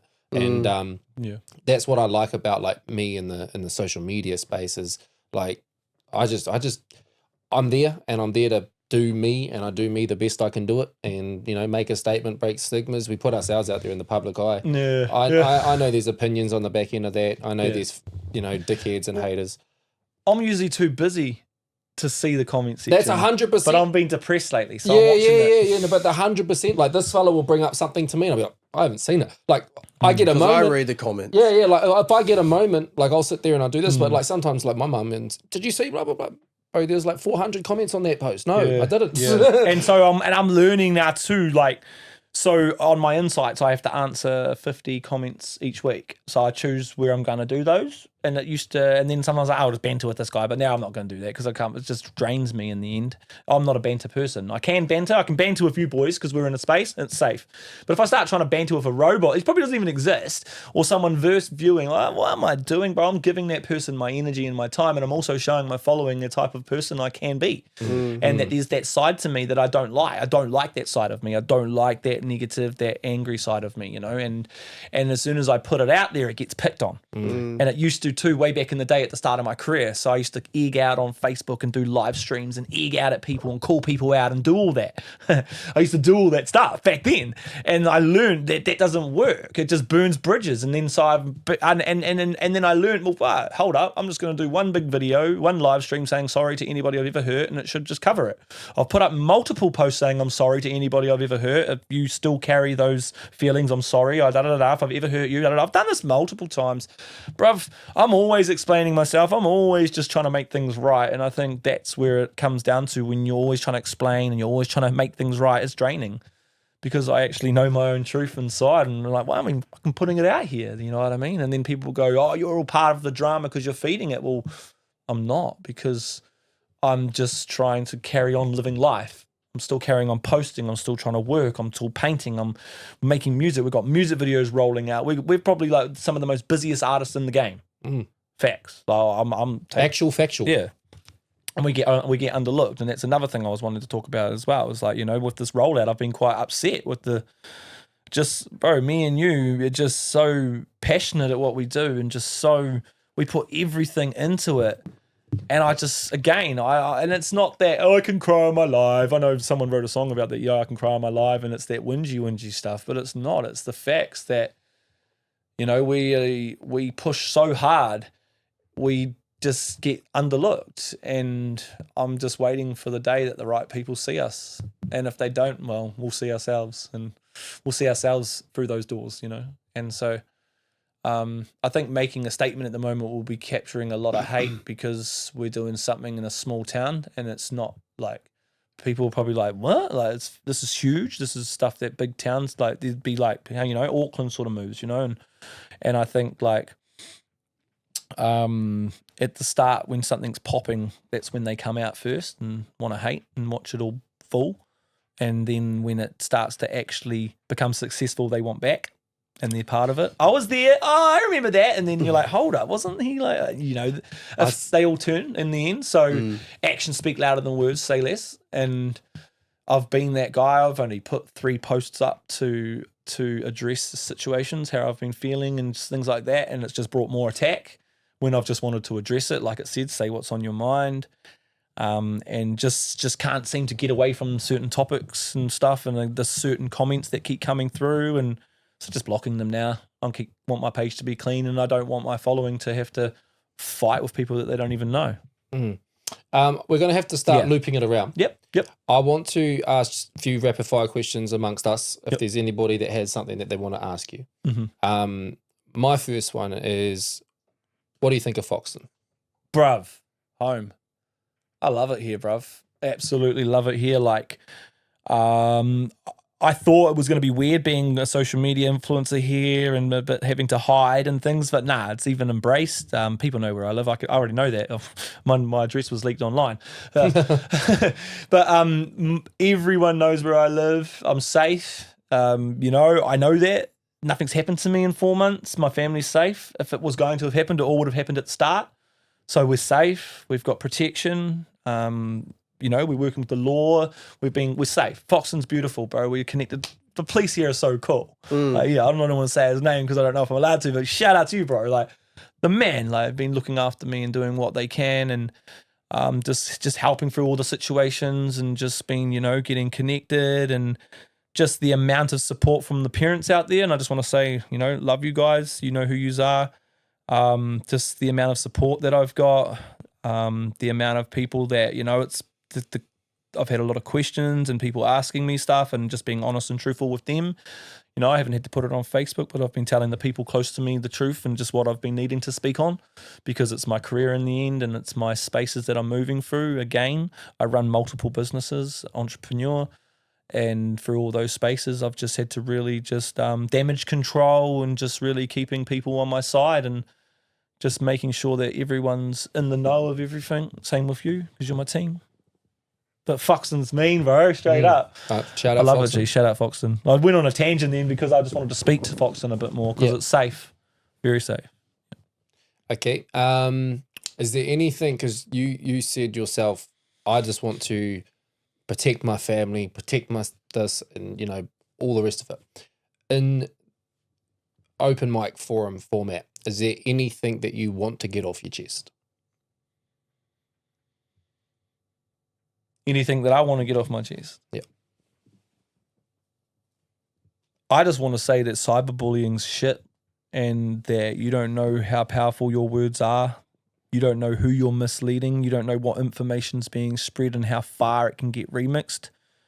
You may say one thing to someone, and then 10 people hear it differently, and then those 10 people now have their perception, and then they're telling their circles, and it just doesn't stop. So cyberbullying is a very dangerous thing. It's happening too much here in New Zealand. I want to be an advocate for it and stand on it, because it's happened to me a lot through my whole career too. I'm not just talking about 4 months, but I'm talking my whole career, okay? My career, I call it a career, like fucking oats I do. That career of mine, it's precious to me, bro. And it's mine, it's my baby. I get angry when when it gets fucked with. And when you say that you're for something, but you do something against that. I can't agree with that. As a mental health advocate, I've never tried to bring any other men down. I don't think I have. Back in the day, I egged out and called people out and did all that stuff, but it was never, I've never ever, I've never ever done that. If anything, uplift men. I don't wish harm upon anybody, no matter what they've done to me. I wouldn't wish any harm upon anybody. Not even a punch in the head. But shit accusations come with shit consequences, and shit behavior comes with shit consequences, and you lay your bed, you lie in it.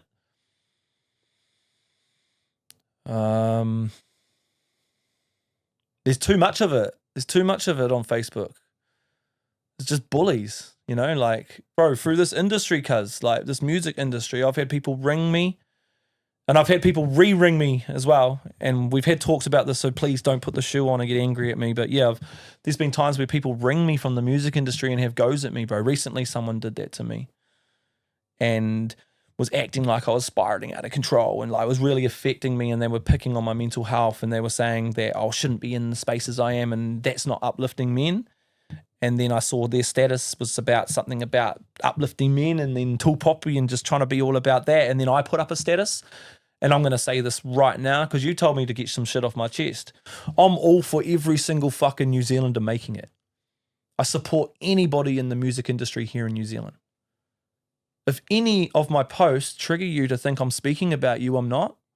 I'm a worldly musician. I'm a worldly figure. So I talk on worldly topics. If I share Spotify, I talk about my opinions about artists and how streams and bots and all that stuff. I'm not talking about our own people. I'm just talking. I'm sharing my opinions. I'm sharing my knowledge. I'm sharing what I've gone through and the industries that I've moved through. I'm just teaching people through what I've learned. So when you see something and you think it's about you, that's just putting the shoe on, and because it fits you. That's your own problem. That's your own stuff. But when you then go out and put out something about that person spiraling out and blah, blah, blah, and then I see you block me, I know that you're now attacking me, and you're about uplifting the men and the people and stuff, and then you're trying to flip it on and say that I'm not. Well, I've had people like you for years, bruv. I've had people ring me for years. I got number 2 on the New Zealand charts. I had people ringing me, questioning me about my lyrics and my songs. I won't say their names. They know who they are. I've been attacked by musicians. I've been attacked by producers. I've had phone calls come through, ringing random people that I've just started working with. People that think, I think they misinterpret my ADHD, and they think that I'm just trying to take their wave when I'm not. I've got my own wave. I created my own wave. And then I see those people working with the people that I'm working with, and I'm like, but you just said I'm trying to take your wave. But so it's all this competition. And at the start, I thought it was healthy competition, but it's unhealthy at the moment. The New Zealand music industry is very unhealthy at the moment. The competition's foul. Yeah, I cop it a lot. You cop it a lot. It's shit. So do better.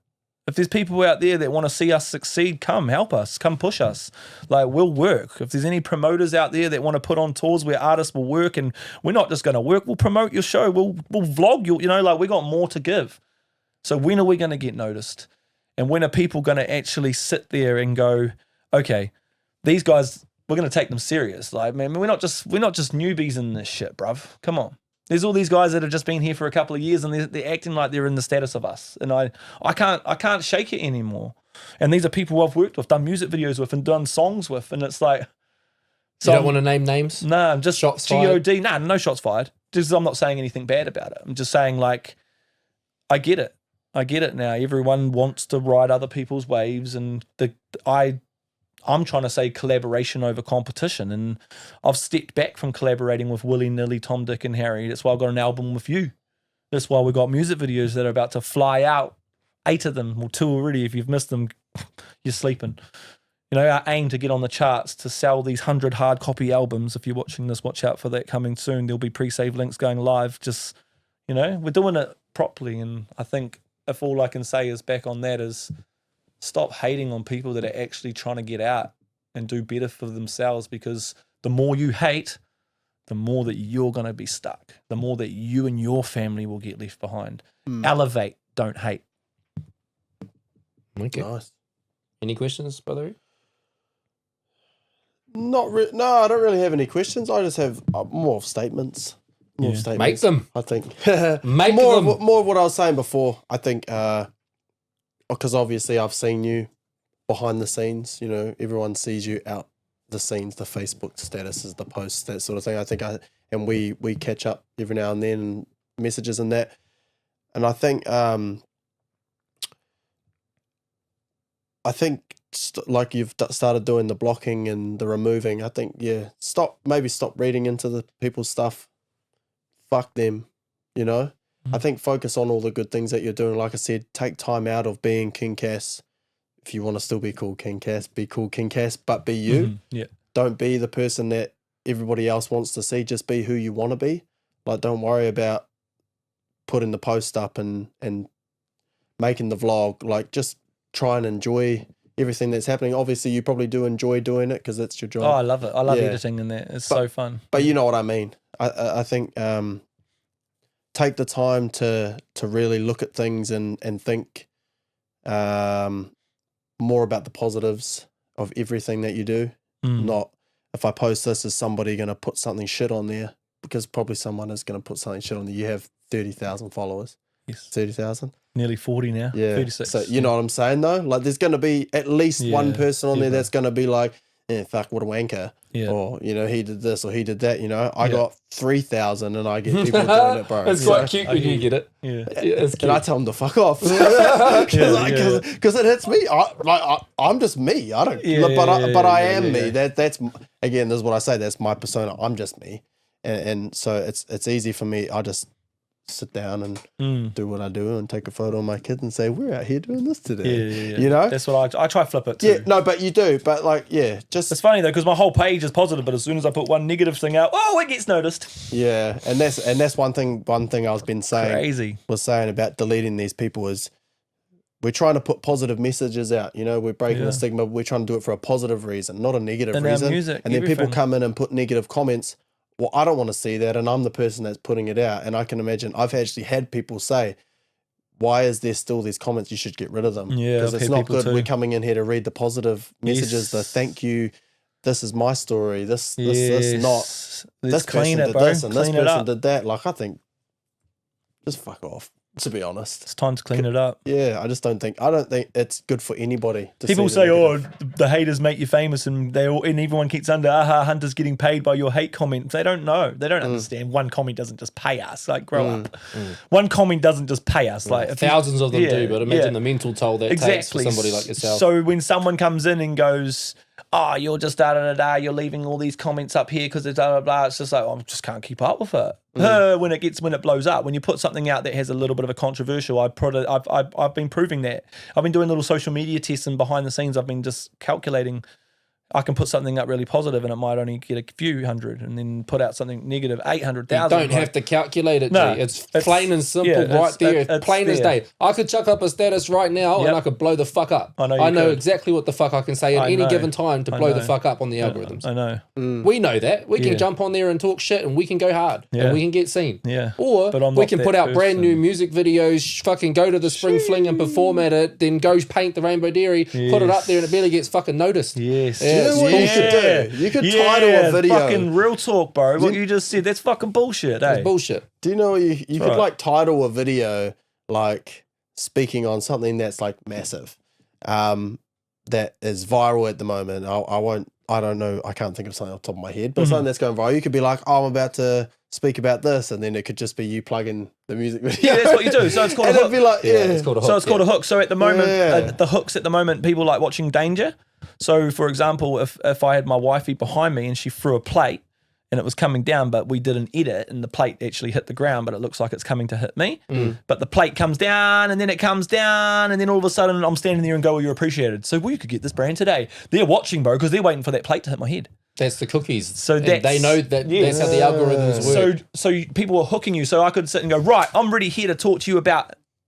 yeah. And then, boom, change it all up. We just dropped the music video. Blah, blah, blah. But again, and that's what I meant. Pressure 100+ hours in the studio to record, produce, mix, and then you've got the lyrics being written, the re-recording, the rewriting, Then you've got the storyboarding for the music video, the directing, the crazy, visuals, bro. the shoots. Then you got all the post edits. You got all this time, all this fucking time. Yeah. You put all of this effort and money and energy and invest your being into this project. Yeah. You put it out there, and like we just said, that song might get X amount of views, but I could put up a status right now, they'll get more, and it'll take me 5 minutes to think of it. I know. That's bullshit. And- That's bullshit. And like, you know, like I've seen like, you know, like I say, like people dropping music videos, then the next day they're in the millions or they're in the 100,000s, and then it doesn't add up for me, because we drop a music video and we're just pushing to get it up in the 3,000 at the moment. Like, that's organic. It's just real life. So I think that we are proving that the industry's a bit shot as well, because we're doing it all organic and it's just showing the numbers. Like, we have big followings, bruv.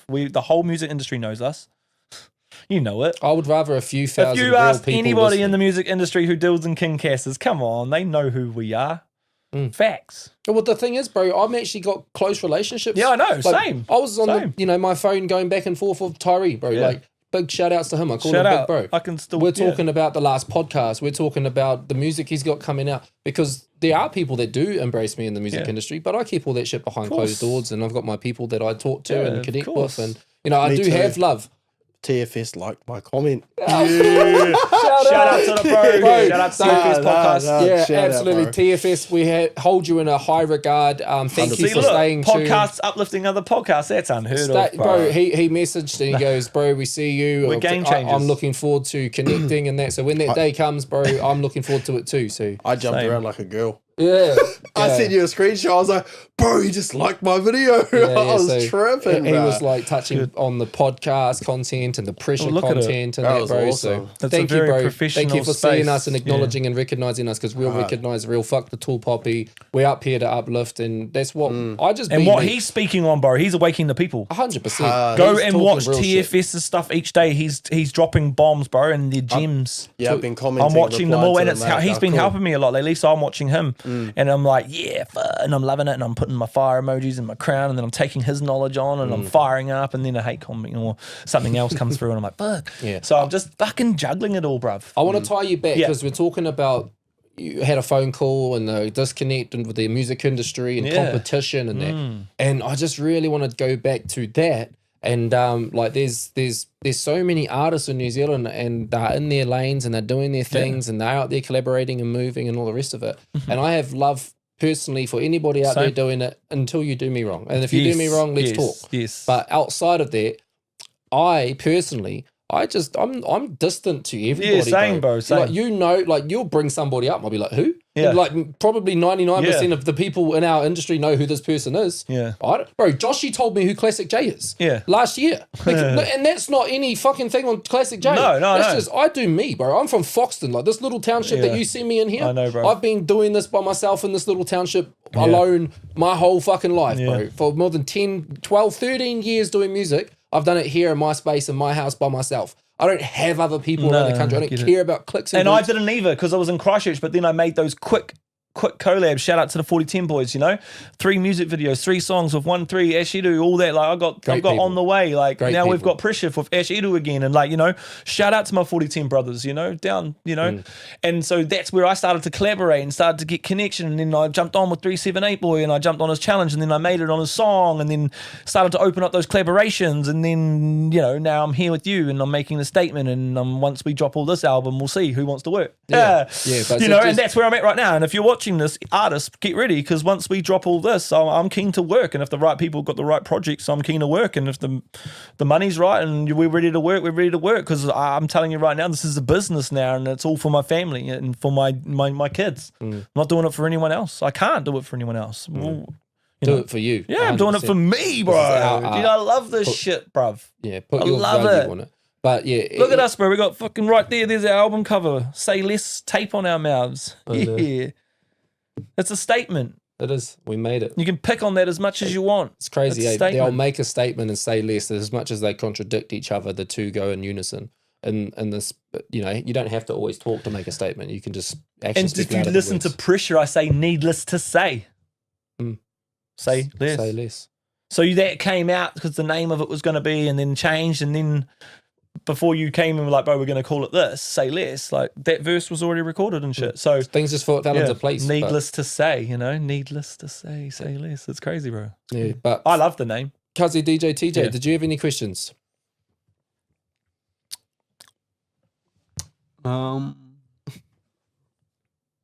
Yeah, I've got a couple actually. For anyone who's watching, what's the advice you would give to them? Because I know you got a big following base, Cass. And what's the big advice you would give to them for trying to become an influencer? Influencer, sorry. Like to build their own business on social media, Yeah. and content create, because that's what we're doing, I guess. But it ain't easy. Get ready. If you're putting yourself out there, you've got to get ready. And I speak from experience. I'm into my 8th year. And it's a space where you'll find yourself, you'll find your niche. Don't think of failure, think of first attempt in learning.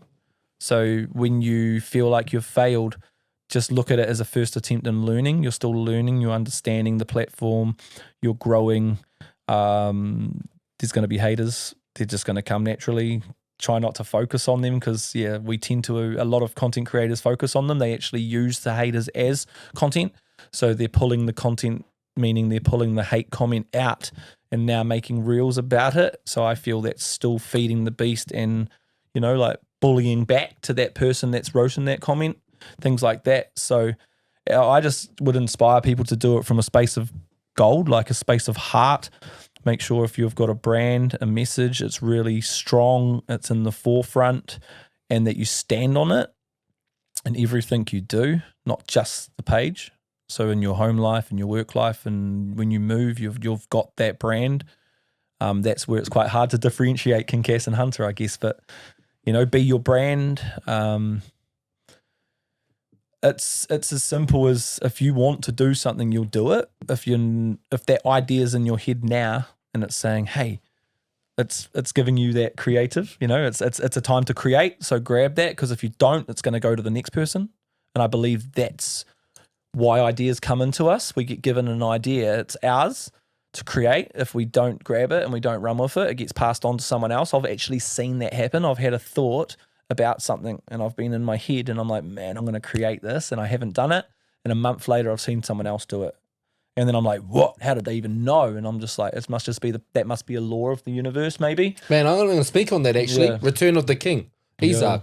Yeah. Right? Yeah. You told Yes. me behind the scenes. Yes, Bro, I I got said this it to the name. bro, I got yeah. this name for my album. I want to call it Return of the King. Yeah. And the bro announced his album, Return of the King. Yeah. And you mentioned, what the fuck? I wasn't supposed to name my album that. Yeah. Yeah. So I wasn't meant to name my own. Yeah. So I'm not meant to name that sophomore album Return of the King. Now ROTK, we even had the abbreviation, bro. It's written in a plan. We've got a plan written down for that album, Return of the King. And then shout out to the bro Isaac's just dropped his album, Return of the King. And so I even messaged him and said that to him. I was like, bro, that's buzzy, bro. Like, here, this is happening. You're going through your journey in the music and coming back in and doing it your way and your platform. And I'm like, bruv, I was actually building an album to release in a couple of years or a year or whenever called Return of the King. And now that's not it. So, yeah. You just got to shift as you Yeah, need so to. I think that's, so again, just that creativity's come. You've got an idea to become a creator. You've got a brand. You've got a product. Go hard. And just find the niche and honestly, go and study American content if you really want to get tapped in a bit and just bring it into your own niche and make it New Zealand, because that's all everyone's doing. Come on. Actual factual. Factual. A lot of it's just a worldly content being turned into a New Zealand content. So, yeah. Some people, I'm not saying no one's making original content. Jimmy Jackson on YouTube, bro. I see the American YouTube I've been consuming for years, and everything Jimmy Jackson's now doing on YouTube. Yeah. Yeah. So again, No, that's not hate. It's just, not. that's It's just it's actual It's the fact. first It's time actual I'm fact. seeing it though, as well. For me, yeah. when I watch it, I don't know that it's similar to anything else. Yeah, well, that's literally So- what he's doing is in the pocket and the niche of everything me and Arohale have been watching for years. And it works. Yeah, like the food testing and the food, like the Yeah. way he does the food challenges. Yeah, and- like everyone now's on the food, and I started doing the food when probably about a year ago, maybe, and it blew up. The food content blows up, and then everyone goes, "Well, there's a niche in that, so now I'm going to put my spin on that and my brand on that." And then I'm going to do a food review and I'm going to do content, da da da da da. And then because we've got this tall poppy because it's New Zealand, we're all like, oh, he's copying me. When really it's just like, everyone's just doing it. It's all rinsed and repeated from overseas. Yeah, like if you play it back even further, 2023, I was doing all the food challenges and the heat seats and the mystery munch and doing food Kazi B recipes. And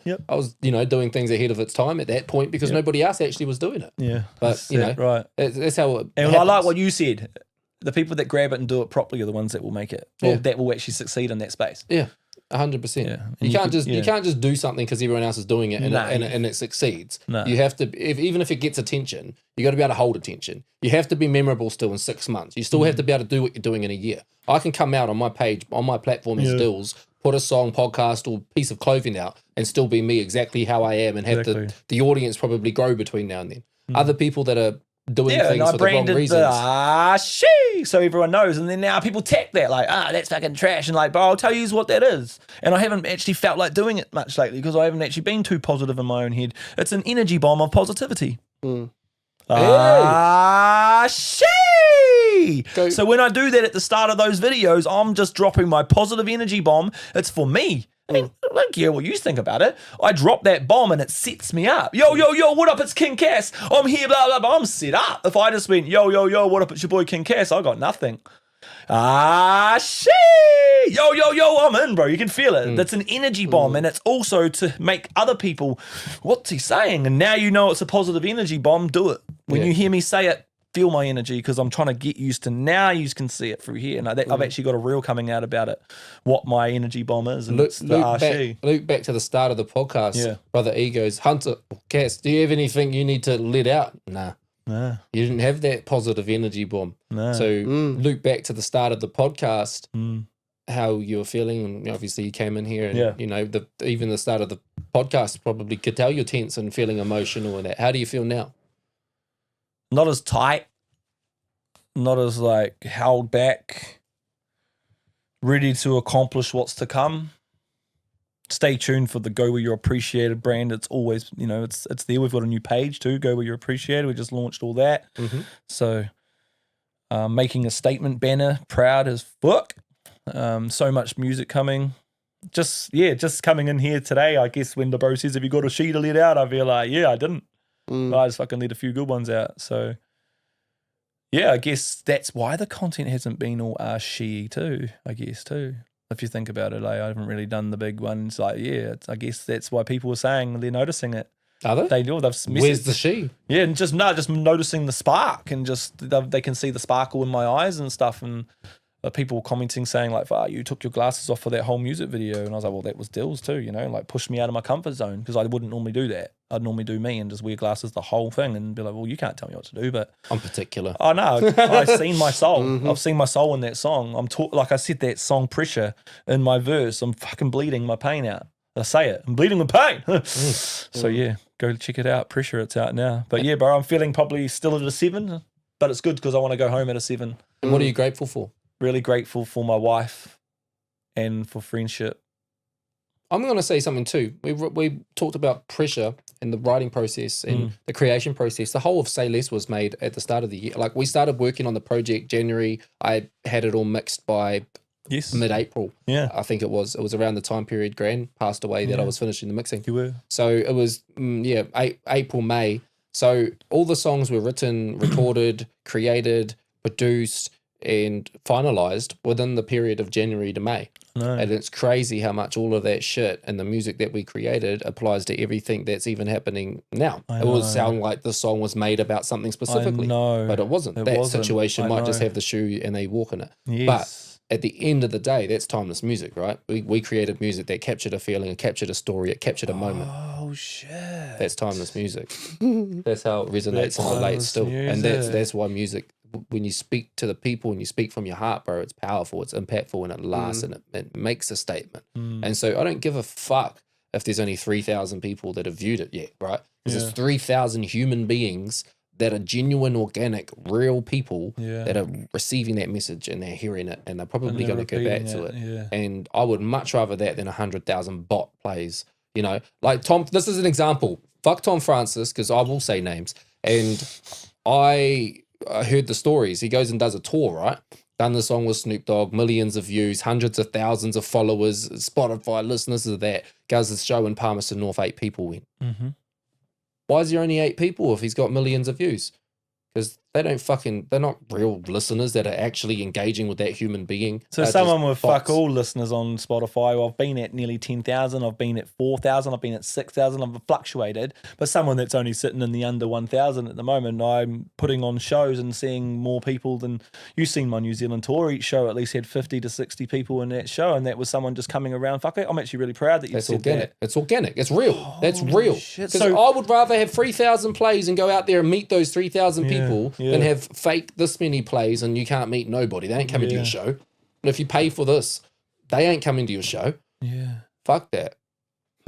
Keep it real. Hip hop, baby. Yeah. It's a lifestyle. We make a statement and break stigmas. I'm breaking that stigma around the falsified numbers in the music industry. Yeah, helping come and have a laugh at our numbers. I don't give a fuck. They're real. Yeah, they I are. don't give two shits. True. They're real. I got number 2 on the charts with real numbers. Whoa. Real. But even then, bro, even that, I got number 2 with my album Metamorphosis.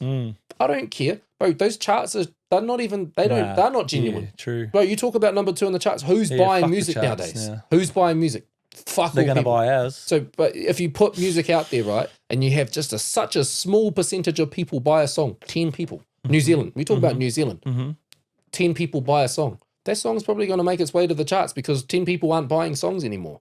So 10 people specifically go and target that song and buy it. Now that song's on the charts because they did something, an anomaly that people aren't doing. How many people do you know buy music? They stream it. Yeah. So if you specifically put something out, somebody specifically buys it, and there's a small little niche group of people that do that, you're going to get in the charts because New Zealand's industry that's how it And is. that's because I've been at all those basics, bro. I've been at all those seminars, bro. Yeah. And I always question them all when I get kind of shut down in those spaces. Bro, I'm going to Because I fucking question them in those spaces. wind it back to Not hoodie time, bro. Yeah. Hoodie time. He would put it out, release a single, everybody come buy my single, and then that single's gone number this or whatever. But it was just because there was attraction involved with buying that single at that time period because people don't do that anymore. So when we sell 100 hard copies, we possibly can get the album in the charts. Well, Yeah, because people aren't selling albums. And the way streaming works is that it's like 4,000 plays on a song is considered one unit or sale of that single. So if you've got an album with 16 songs on it, they all need 4,000 streams to be calculated as one album sale. 4,000 streams or 4,000 people listening to Every all song. 16 songs is one album sale. So you get a few people that go and do that a few times, and that's a hack of the music industry. that's what my post was, talking about industry stats and bots and shit, because I know what's happening overseas. Yeah. The happens here too. streamer rappers, but the streamer rappers, fuck, What's a streamer? like a YouTube rapper, they blow up. And they get endorsed, and they also get, whatever there is, the dark side of the industry steps in and stuff, and champions these people, and BlackRock or whatever puts them into these top spots and stuff, No, that's the world we're in. Anybody can go big at any moment at any time period from any platform because there's a wide, like you could have 100 views on a video, but 2 of those views might be Dr. Dre and Eminem. You don't powerful, know. bro. You don't know. It's powerful. So- And that's like I just said, the phone calls I've been having lately with city council members and shit like that. Like, you don't know who's watching your page. And do you exactly. know what they've said to me? We've been watching your page, and if you had been part of any of the drama and doing any live streams and calling people out and doing stuff like, we wouldn't want to work with you. Thank you. So it teaches you, right? Resilience and holding back, and silence is key because, silence ain't guilt. Silence is strength. I like that. Cuzzy DJ TJ, what are you grateful for this week? Opportunities.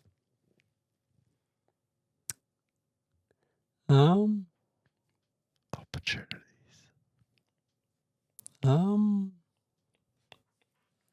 It's like, damn, you stole my answer. No, I need some more research of words that's not opportunities but similar. Chances. Chances, yeah. Gifts. Yeah, yeah, I would say gifts actually. I'm grateful for the gifts that I have. Sorry, gifts that I have. Like, I have a gift of acting. I have a gift of singing. I have a gift of dancing, DJing, behind the scenes of the podcast.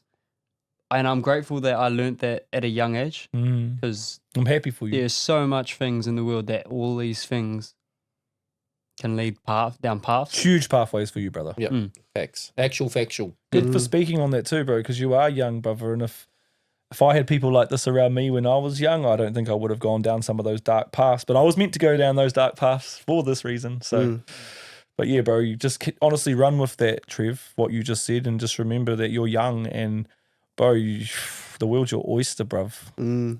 Run with And it. making a statement's your home. Hard. Keep being that entrepreneur you want to be, bruv. Cuzzy DJ TJ. I'm also grateful for opportunities. Awesome. What are you grateful for? I'm gonna say family. I'm gonna say family this week.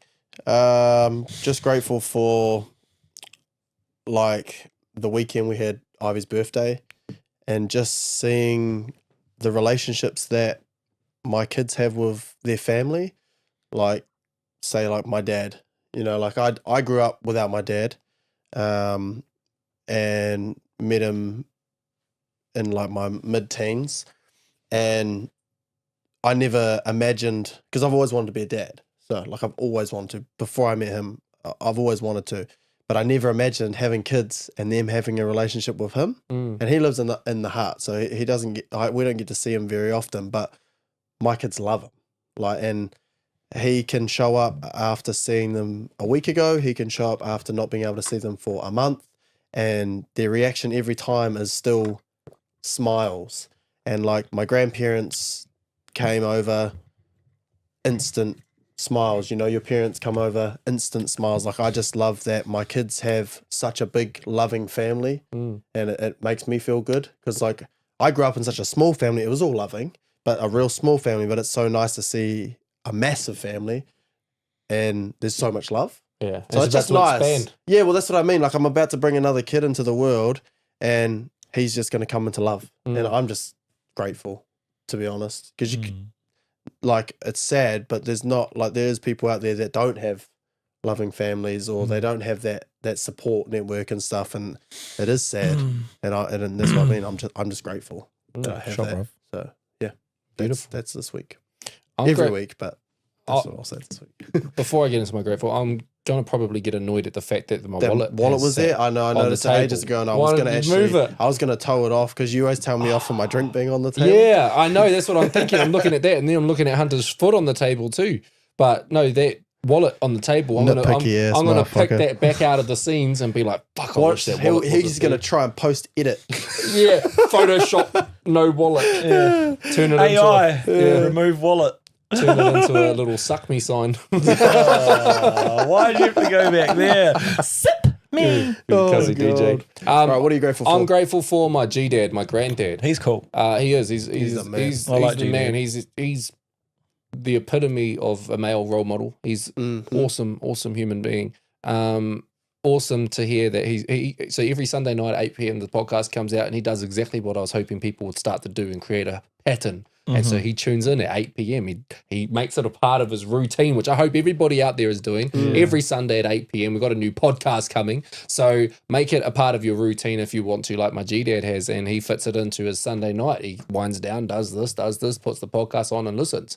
And, you know, we got to spend the weekend with him. He came over and did the birthday with Ivy, and then we did movie nights as a family just because it's been so chaotic. And he came down and was at the Spring Fling, and like I said, I've been doing I'm in Foxton. My whole life I've been here, and the Spring Fling, I've always attended it. Never been on the end of it, of performing, or, you know, let alone having my shit for sale there. And so to have G-Dad around and be able to come down to that and see me up there doing that, and it just made me feel proud.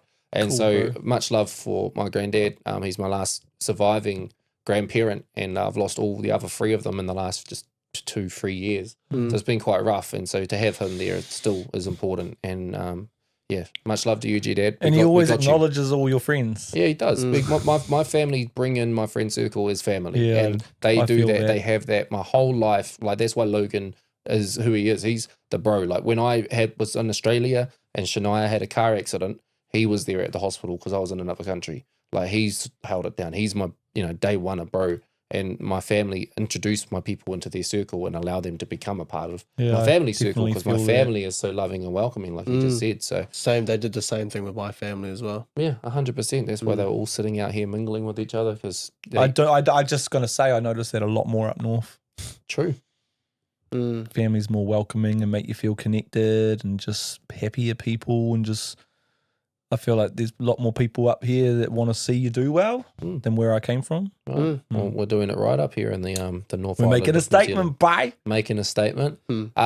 So just before we wrap up, Cass, is there any last words from yourself? If you're like a mental health advocate as well, or someone that uses that's a shit word. If you're a mental health advocate, or if you're someone out there whose platform's based around mental health and you're using that platform to speak on those topics, just remember that a lot of people are going through mental health, and as people with platforms speaking on that it's actually okay to go through your own mental health. It's okay to reach out. And I think what I'm trying to say is, like, mental health is so real. It's about time that people actually like use it for what it is. I feel like social media isn't the platform to try and promote it so heavy. That's why I've got workshops. That's why I've got presentations. So yeah, I'm an entity on Facebook. I talk about mental health. Yes, it says mental health youth advocate, but not everything's about that. Like eating a food review is not about mental health. Dropping a song, well, it might be, because that pressure's about mental health. But when we drop Where You From, well, that's not about mental health. It's about my story, where I'm from. I'm going to tell you some shit, you know? So just beware that mental health comes from other people's stories. And when you're out there speaking on mental health, you're actually speaking on someone's story. If you haven't gone through it, don't share it. Don't speak on it. Because you're actually going to harm these people that are in these spaces. Misleading people, misinformation can cause harm. It can cause damage to reputations, to businesses, families, homes, everything. It can literally be something that we're trying to put out and help people, but you're not helping people, you're hurting people. So if you're looking at wanting to use your platform for mental health, don't just do it because we've done it. It's not a gimmick. I'm qualified. I've studied. I understand what I'm speaking on, and I've lived it. So I'm qualified by lived experience, and I'm qualified on paper as well. So what I'm trying to put out there is I'm an advocate for mental health, and that's why I'm here speaking on this, bruv Dilz. I appreciate your space in the mental health. I really appreciate you because it's new to you, and you handle it like a fucking boss. I'll take a swear word for that. You're a beautiful, caring soul that actually lives what you speak. You're not just using it for a gimmick. And you are what you say, you are what you speak. So I just want to acknowledge you in that space. It's not an easy thing to grab and speak on. Again, I'll keep saying it's not a gimmick. It's a real thing. And if you just think your page is going to blow up because you're speaking on mental health, or it'll probably fail in the long run. You know, I've been speaking on this for years. I've been talking on this topic for years. It's in amongst everything I do. It's embedded in the whole movement. If you don't know the King Cass movement, well then, you know, you should know what it's about by now. But yeah, as an advocate, I'm going to stand and speak and keep saying it ain't a gimmick. It's something that you have to really be careful what you're speaking on. So yeah, if you're choosing to start a platform on mental health, well, you know, make sure you know what you're up to and what you're speaking on, because more people are causing mental health than helping mental health at the moment. Yeah. So I'm going to keep helping people with mental health. That's my goal. Thanks. So yeah.